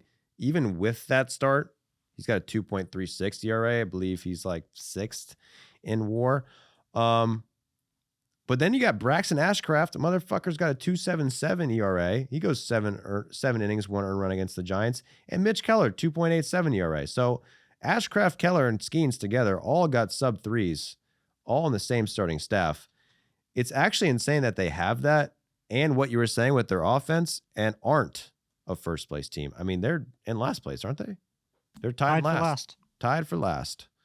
Only 3 games above 500 too. So it's not even like you can blame that completely on the division. You would expect a team that ranked that high would be about 5 or 6 games up. Well, now I'm looking at their rankings. I guess their offense has fallen off a cliff. They now rank 18th in runs. No, they're 5th. Okay, well, I'm actually looking at the Tampa Bay Rays. So same abbreviation, they really should separate those. Same colors. But 7th in ERA, 5th in runs. That seems like that's a top 10 team in baseball, right? Yeah. But the results haven't been there. And then they have like Connor Griffin's hitting ever since he turned 20. Marcelo Zuna's hitting. Brandon Lau can't stop hitting. Lau, low. Do you actually know which one it is? Lau. Yeah. Every week you go Lau low, and I'm like, I don't know. Does he? I don't know. Lau or low? I don't know. Low. That was like a perfect in the middle. I was like, I don't know what you just said. Huh. But yeah, Brandon Lau won't stop hitting. And so between a great rotation and a great offense, I would say the Pirates are underperforming. Brandon Lau, will you stop hitting? No. No, I agree with you 100%. I'd rather be the Pirates than the Cardinals. I am sleeping on the Cardinals. I have slept on the Cardinals all year. I apologize to Cardinals fans, but I continue to sleep. The regression bug is, who's going to hit with the regression the first? In the NL Central. The regression meter. Who's it coming at the hardest? It's already hit the Reds. The Reds. I know, but maybe they can withstand it. The Pirates, at least, the Pirates are going to Colorado. No, Colorado's coming to them. That's good. Then they play the poop series against the Phillies. But then they'll play the Cardinals. But I like that. They need to sweep. They need to sweep the Rockies. They don't need to, but I don't want the Pirates' momentum to peter out, because it's been a tough division. I mean, they had the Cone hype, and they lose a series to the Giants, which I did not like. So Giants, I mean, again, 3-3 on the week. They traded Patrick Bailey, so they're already making trades. They're already trying to sell. They trade him for a pitching prospect, and a draft pick. So they get a first-round draft pick, basically, for Patrick Bailey. Probably going to go to the Guardians and become a beast, if I had to guess. Bob Nightingale wrote this week that the Giants would love to unload Jung Hoo Lee, Willie Adames, Rafael Devers, Matt Chapman. So basically, those four guys are getting paid a combined $88 million this year and have a negative .8 WAR. How much money are you paying for 8 WAR? That's I can't do math, and I won't try because it's disrespectful to those who do it for a living. I think amateur math is an affront to professional math. Yeah, you're going to undercut the guys who are getting paid the big bucks and the ladies. Feels like anti-labor, right? Do I look like an anti-labor guy? Absolutely not. Absolutely fucking not. So despite paying these guys $88 million, they suck. Worst offense in baseball, last in runs, last in on-base percentage, second to last in OPS, second to last in homers, and fourth worst slugging. So, yeah, I would agree with you, Bob Nightingale. They'd probably want to get rid of some of these players because it hasn't worked out. However, on Sunday, it did work out. Devers, Chapman, Jung Hoo Lee, and Willie Adames combined go 9 for 21. They get 3 RBIs, 6 extra base hits, and what do? They win. So that was the plan, is that they were going to do that regularly. It hasn't worked out that way, and then you get what you get. You don't get upset. Devers has heated up, though, hadn't he? He's had a pretty good last couple of, maybe last week, I think. He had like an 880 OPS for the week. Over the last month, he's actually had a better OPS than Ohtani, which is not saying a lot because Ohtani hasn't hit well the last month. But he hasn't been the worst hitter in baseball. I think this is kind of what happened last year with Devers, where he started off and was just so bad. Breslow couldn't help but trade him. This year, he started off so bad.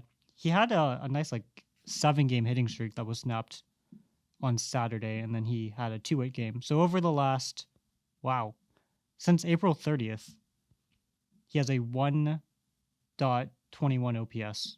Interesting. 2 homers. If only they were doing well, people would pay more attention to that, but they are not. Speaking of a team we never pay attention to, the Diamondbacks, man. What the fuck, bro? We sleep on them because they've been kind of mid as well, bro. I hate to say it, guys. But the D-bags, you haven't had the pizzazz. You haven't had the deep.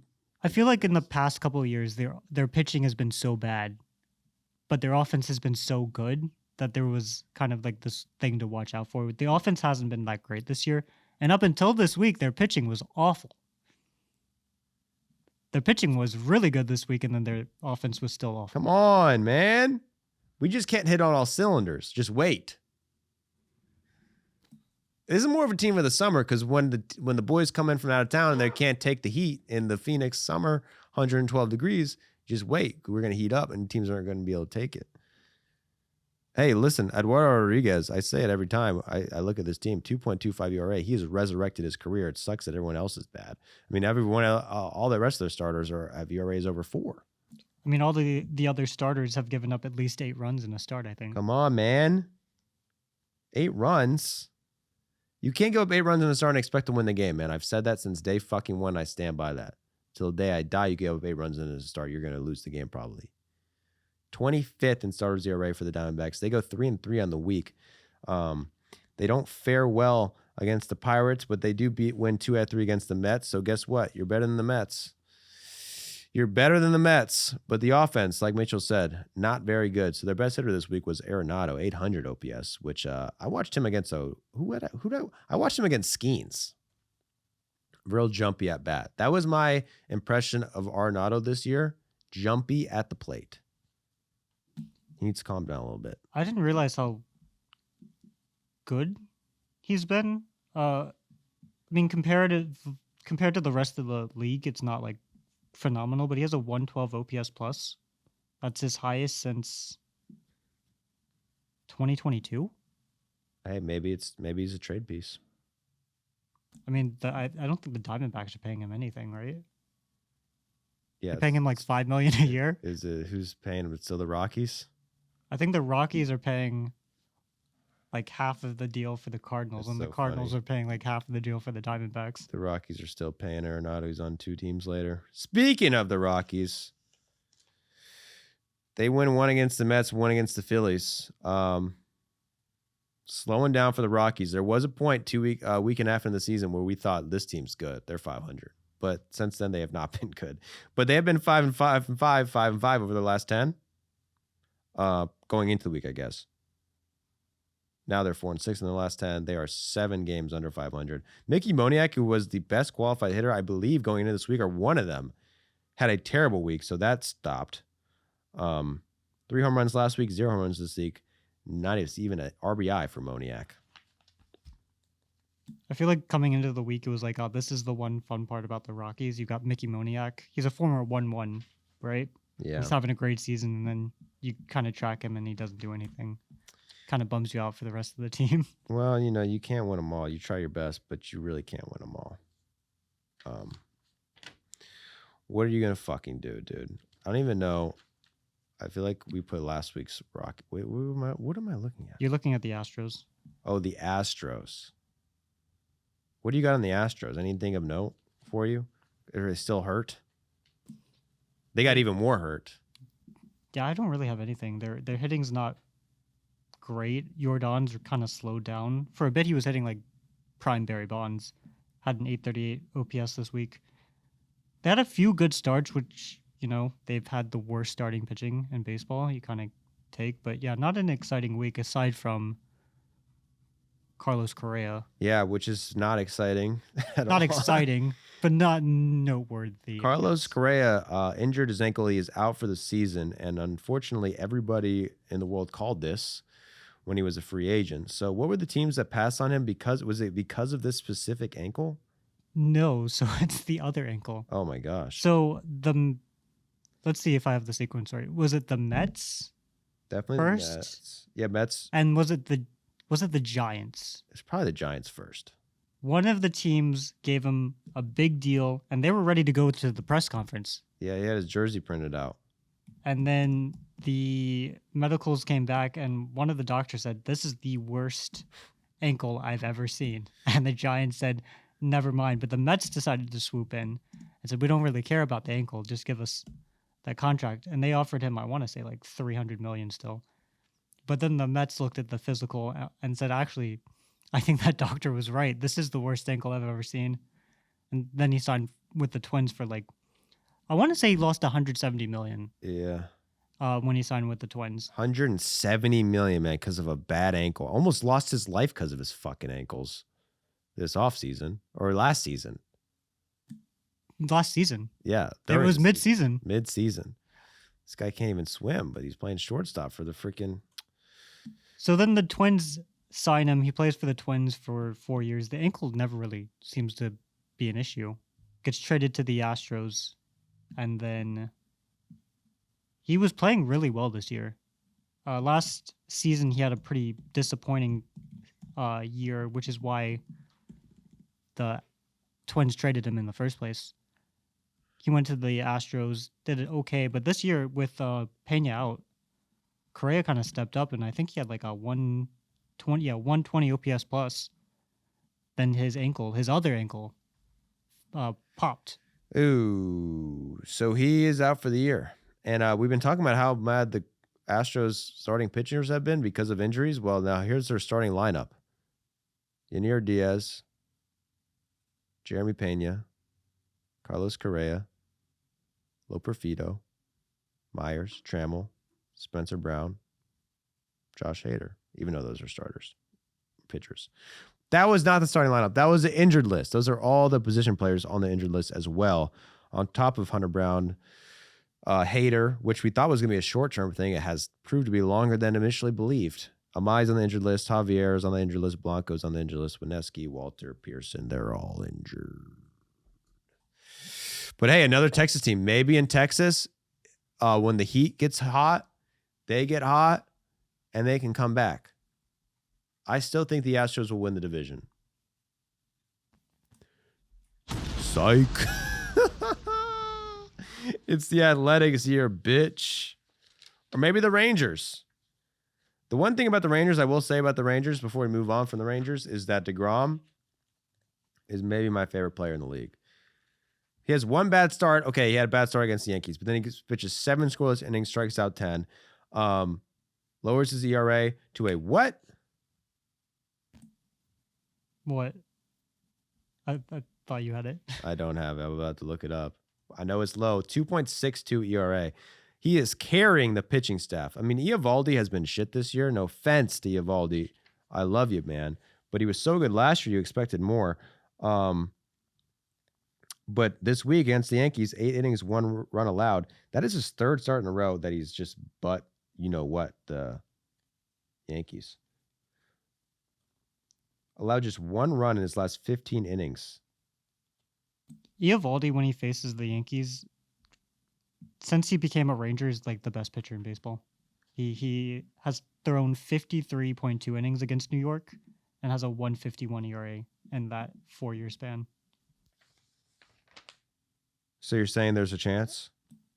Not for the Yankees against Eovaldi. Well, you're saying there's a chance that he's back? Or he just really hates the Yankees. I mean, he is a former Red Sox.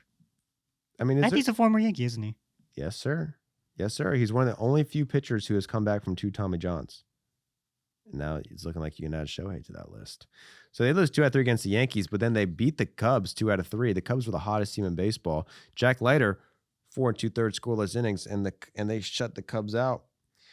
And their 10-game winning streak. Then DeGrom, like I said, comes back strong. He's now tied for 7th in the league in Ks at what, 35 years old? 38 years old? Oh my gosh.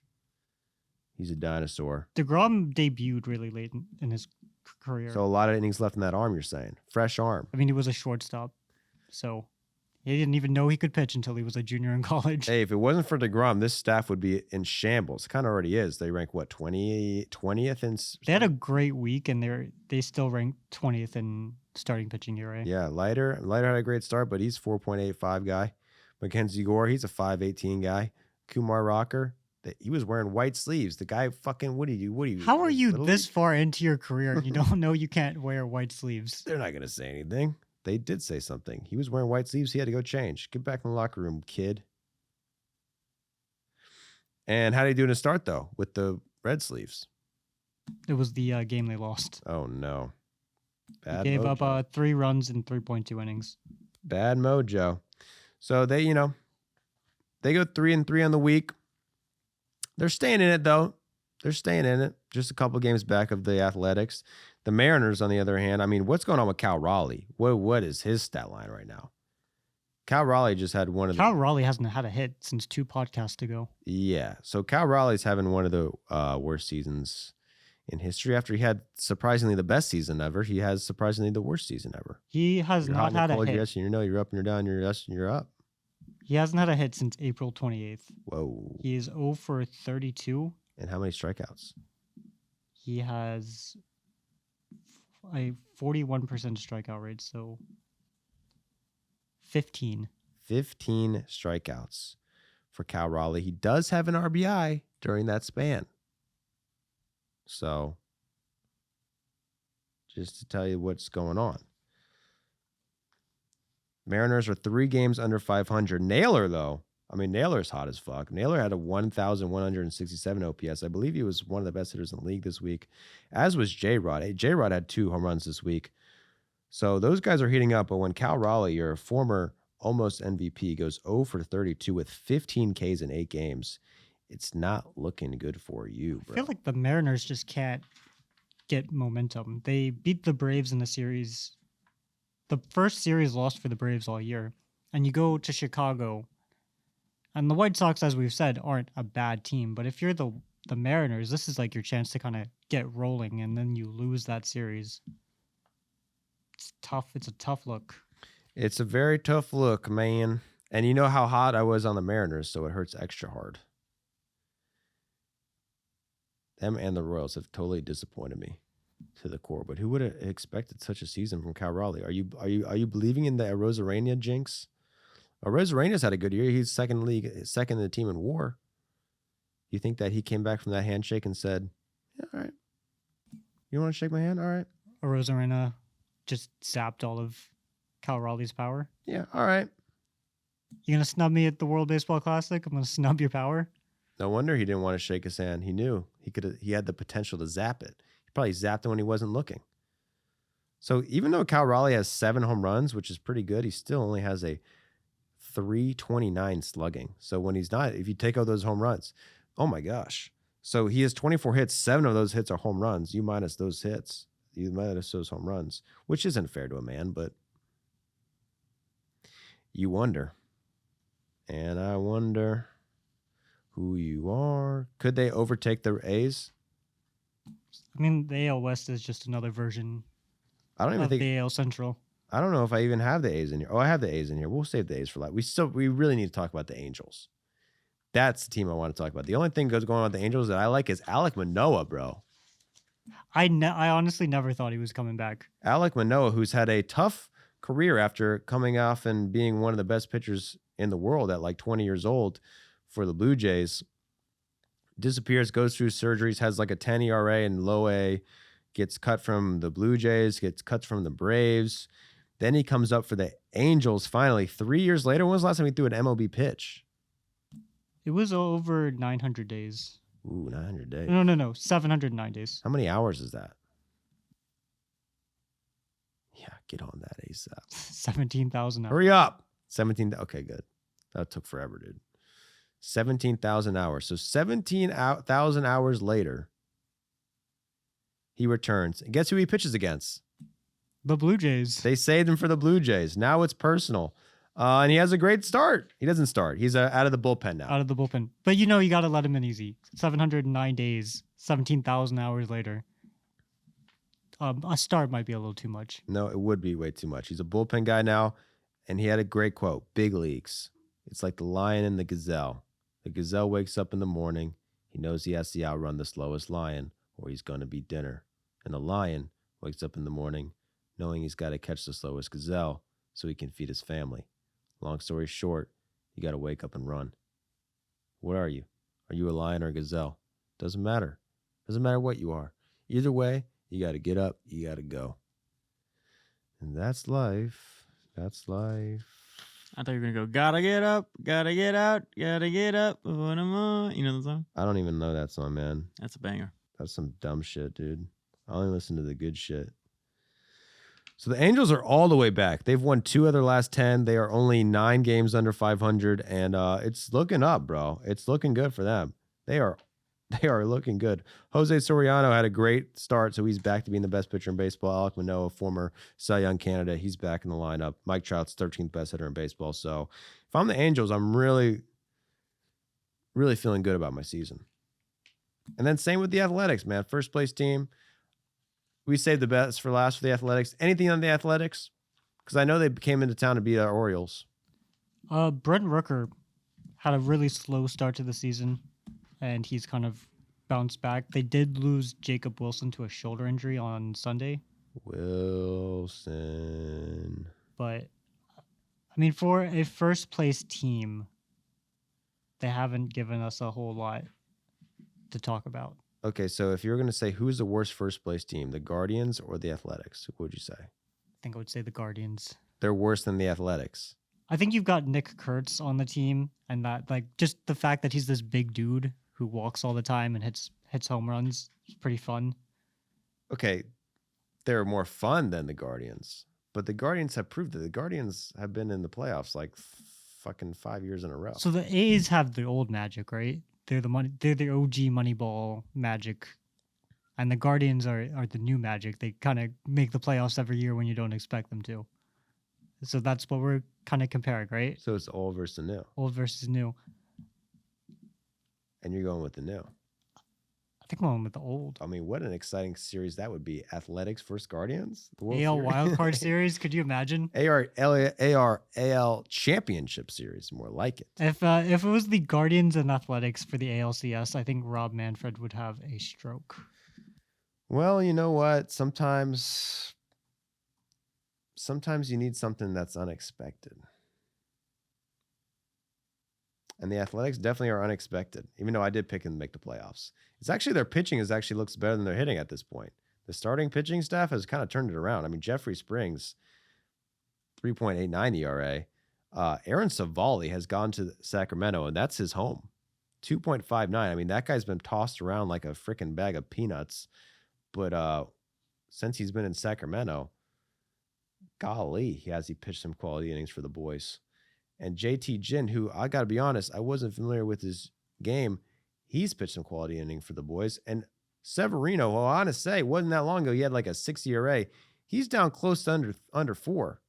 So, yeah, I'm telling you, every time we talk about the Athletics, we like to focus on the offense because they do have some young, promising hitters, and the pitching staff was what we said was going to be the weak point. But over the past, I don't know, couple weeks, I don't think that's been the case, Mitch. I don't think that's been the case. Load, what the fuck? Okay, so Severino has given up 2 or fewer runs in his last 4 starts. All right, stop sleeping on my boys. Maybe it's because 3 of the 4 of those starts were away. 1.88 ERA in his last 4 starts for Severino. Gotta respect it. All right, you guys want to wrap it up? We got a bunch of questions. I can shoot some questions to you? Yeah, shoot me a question. Okay, if you had to compare Joey's softball play style career to any current MLB player, who would it be? Mike Trout. Chris Bryant. That's funny to you, Mitchell? You're just riddled with injuries, apparently. Right now, I am riddled with injury. I got a clavicle, and I think my shoulder has caused the clavicle to break down, and now it's hurting my neck. And I'm going in for an X-ray on Thursday. Okay, well, I'll pray for you. Thank you. Jack and I are about to take over the show while Joey's on the IL. Can you imagine that dud of an episode? Yeah, it would be. I mean, Mitch would just be 60-day rattling off IL. stats. I'd be over here. Okay. Somebody's got to do it. What made you cheer for the Braves? I feel like we've talked about that a lot. Give the short version. Dude, because my dad told me to, man. It's generational. Because dude, where I'm come from, bro, the Nationals weren't even a team till I was about 6, bro. I was already a Braves fan. Yeah. Already a Braves fan, and TBS was nationally televised games. So you got. I think my dad actually started liking the Braves in like Montana, bro. You can like Braves from anywhere. Yeah, if anyone knows, it's Jack. Would you guys consider bringing back guest episodes? That was a completely different show structure. We never had a guest on the baseball app. Who do you want to have on? We had Unk on once. Who should we have on? It's a good question. I don't know. Who do you guys want us to have on? Probably not going to do it. Drop it in the comments. Did Miss Susan Slesser watch the Orioles Yankees series? Who the fuck is that? She's a writer. Okay, I guess- ask her, brother. What series? The O's Yankees. Was that the worst series? Did they even play a series recently? No idea. This comment was 2 days ago. The Orioles? We don't play the Orioles for another 2 weeks. Have you all followed the Pro Women's Baseball League? Any hopes and expectations for how they get started? No, unfortunately not. They had the whole tryout here in DC, but then it was like on at 2 p.m. on a Wednesday. I'm like, I would have gone and seen the tryouts if it was on like a weekend. You're a piece of shit for asking me that question. You're trying to get me in trouble. I really I am excited for the women's softball, fast pitch softball. It's the second season. They Okay, started. You know what, Mitchell? I'm going to call you out on that. I'll see you in 3 months. I'm going to check your screen time, see how much time you spent watching the women's softball fast pitch. I've looked it up, and they're showing some games on MLB Network. So I will be watching at least 2 games. Everyone likes to say they're a fan of women's sports, but when it comes down to it, you got to put your money where your mouth is, man. It's changing, though. The world's changing. I mean, I watch a lot of skateboarding, a lot of MMA. Women are like... A woman will fuck. I feel like the game is changing. They're becoming... Like, they're starting so young. Like a lot of boys have been doing for sports and stuff. I think it's like 10 years from now, I don't even think we're talking about the WNBA. Like, got to get the right people to want to play basketball. So what do you Change the think? You're saying in 10 years from now, what will happen? I think women's sports are just getting closer and closer to being like just as entertaining and popular. I think it's like a slow game, but I think with softball specifically, I'm not a big fan of baseball pitching when it's my team because it makes me anxious. Like, you can always give up more runs. We got to but hear you can that one never more time. score. What makes you anxious? Watching my favorite team pitch. because you can always give up runs, but you can never score when you're on defense. So you'd rather watch professional softball. But I than think watch professional MLB. softball has a different like pitching vibe. I love watching like them throw like a 70-mile-an-hour fast pitch or whatever, and then like the 30-mile-an-hour changeup. It just looks ridiculous. The 30-mile-per-hour changeup that the softball pitchers are throwing. It's like these guys, they don't even know women's sports. They're acting like they like it. They don't fucking know what they're talking about. I'm the only person who watches women's sports. What do you watch? I watch softball, fast pitch college softball sometimes. I watch a lot of highlights. I've watched the Olympics, dude. Chloe Kim. Just like the overall like She's the a Olympics. snowboarder, bro. Yeah. And she's dating the defensive lineman for the Browns. Wow. Elaine Gu, traitor. But gotta respect it. Great athlete. Another question? Maybe. This is the Best Baseball Channel and host on YouTube. Will the world catch up? Yo, it's time to. So I've been saying that, bro. I think they're catching up, honestly. Channel's doing well right now. It's healthy. Make sure you guys like and subscribe, though. Yeah. If you tell 5 friends to tell 5 friends, we'll be the most subscribed YouTube channel But make sure in history. but be careful because all at the same time you gotta make sure that you keep that circle close. With great responsibility. So I don't know if you even really want to be having 5 friends at this point. Keep that circle tight. And then real quick, lightning round. What last place team do you give the best odds of winning their division? That's a great question, Lucas. And here's the thing. I mean, I would definitely say the Angels. I mean, the Angels right now only 9 games below 500. They got Alek Manoah back. I mean, you look at a guy like Zach Neto. He really projects to be like kind of like a Derek Jeter type. You look at a guy like Jorge Soler, World Series pedigree, World Series experience. These are the types of things that you need in order to create a winning culture, and they have them. So I would say the Angels. Mitchell? I'm going to go Pirates. Probably the Pirates. Yeah. Scott. I mean, we're talking about last place teams. Like, I'm not picking the Mets. I'm not picking the Rockies. So predictable. I'm not picking the Red Sox. I'm not picking the Astros or the Angels, and I don't like the Twins. So it's not like a confidence level. It's like I don't like the other 5 options. No, hey, listen. I guess 6. I'm not a Reds fan either. We respect all perspectives and point of views on this podcast. Yeah, even if you're completely wrong, it's fine. No, actually, I would have said the Pirates too, just because I don't know enough, and I feel like they're at least talked about more, so they got to be better, right? And the last question: what was my overall for my MLB 25 closer pitch? I have no fucking clue. Stop playing the game really quickly, and I think it's a terrible game, unless they want to sponsor us, in which case I'll rock the show merch. Hey, it's a skill issue, brother. It's a terrible game if you It suck is. ass at it. It is. All right. All right, make sure we're doing BD philanthropy next week. So drop your charities and drop your questions and like and subscribe and put it on the board. Yes. See you next week.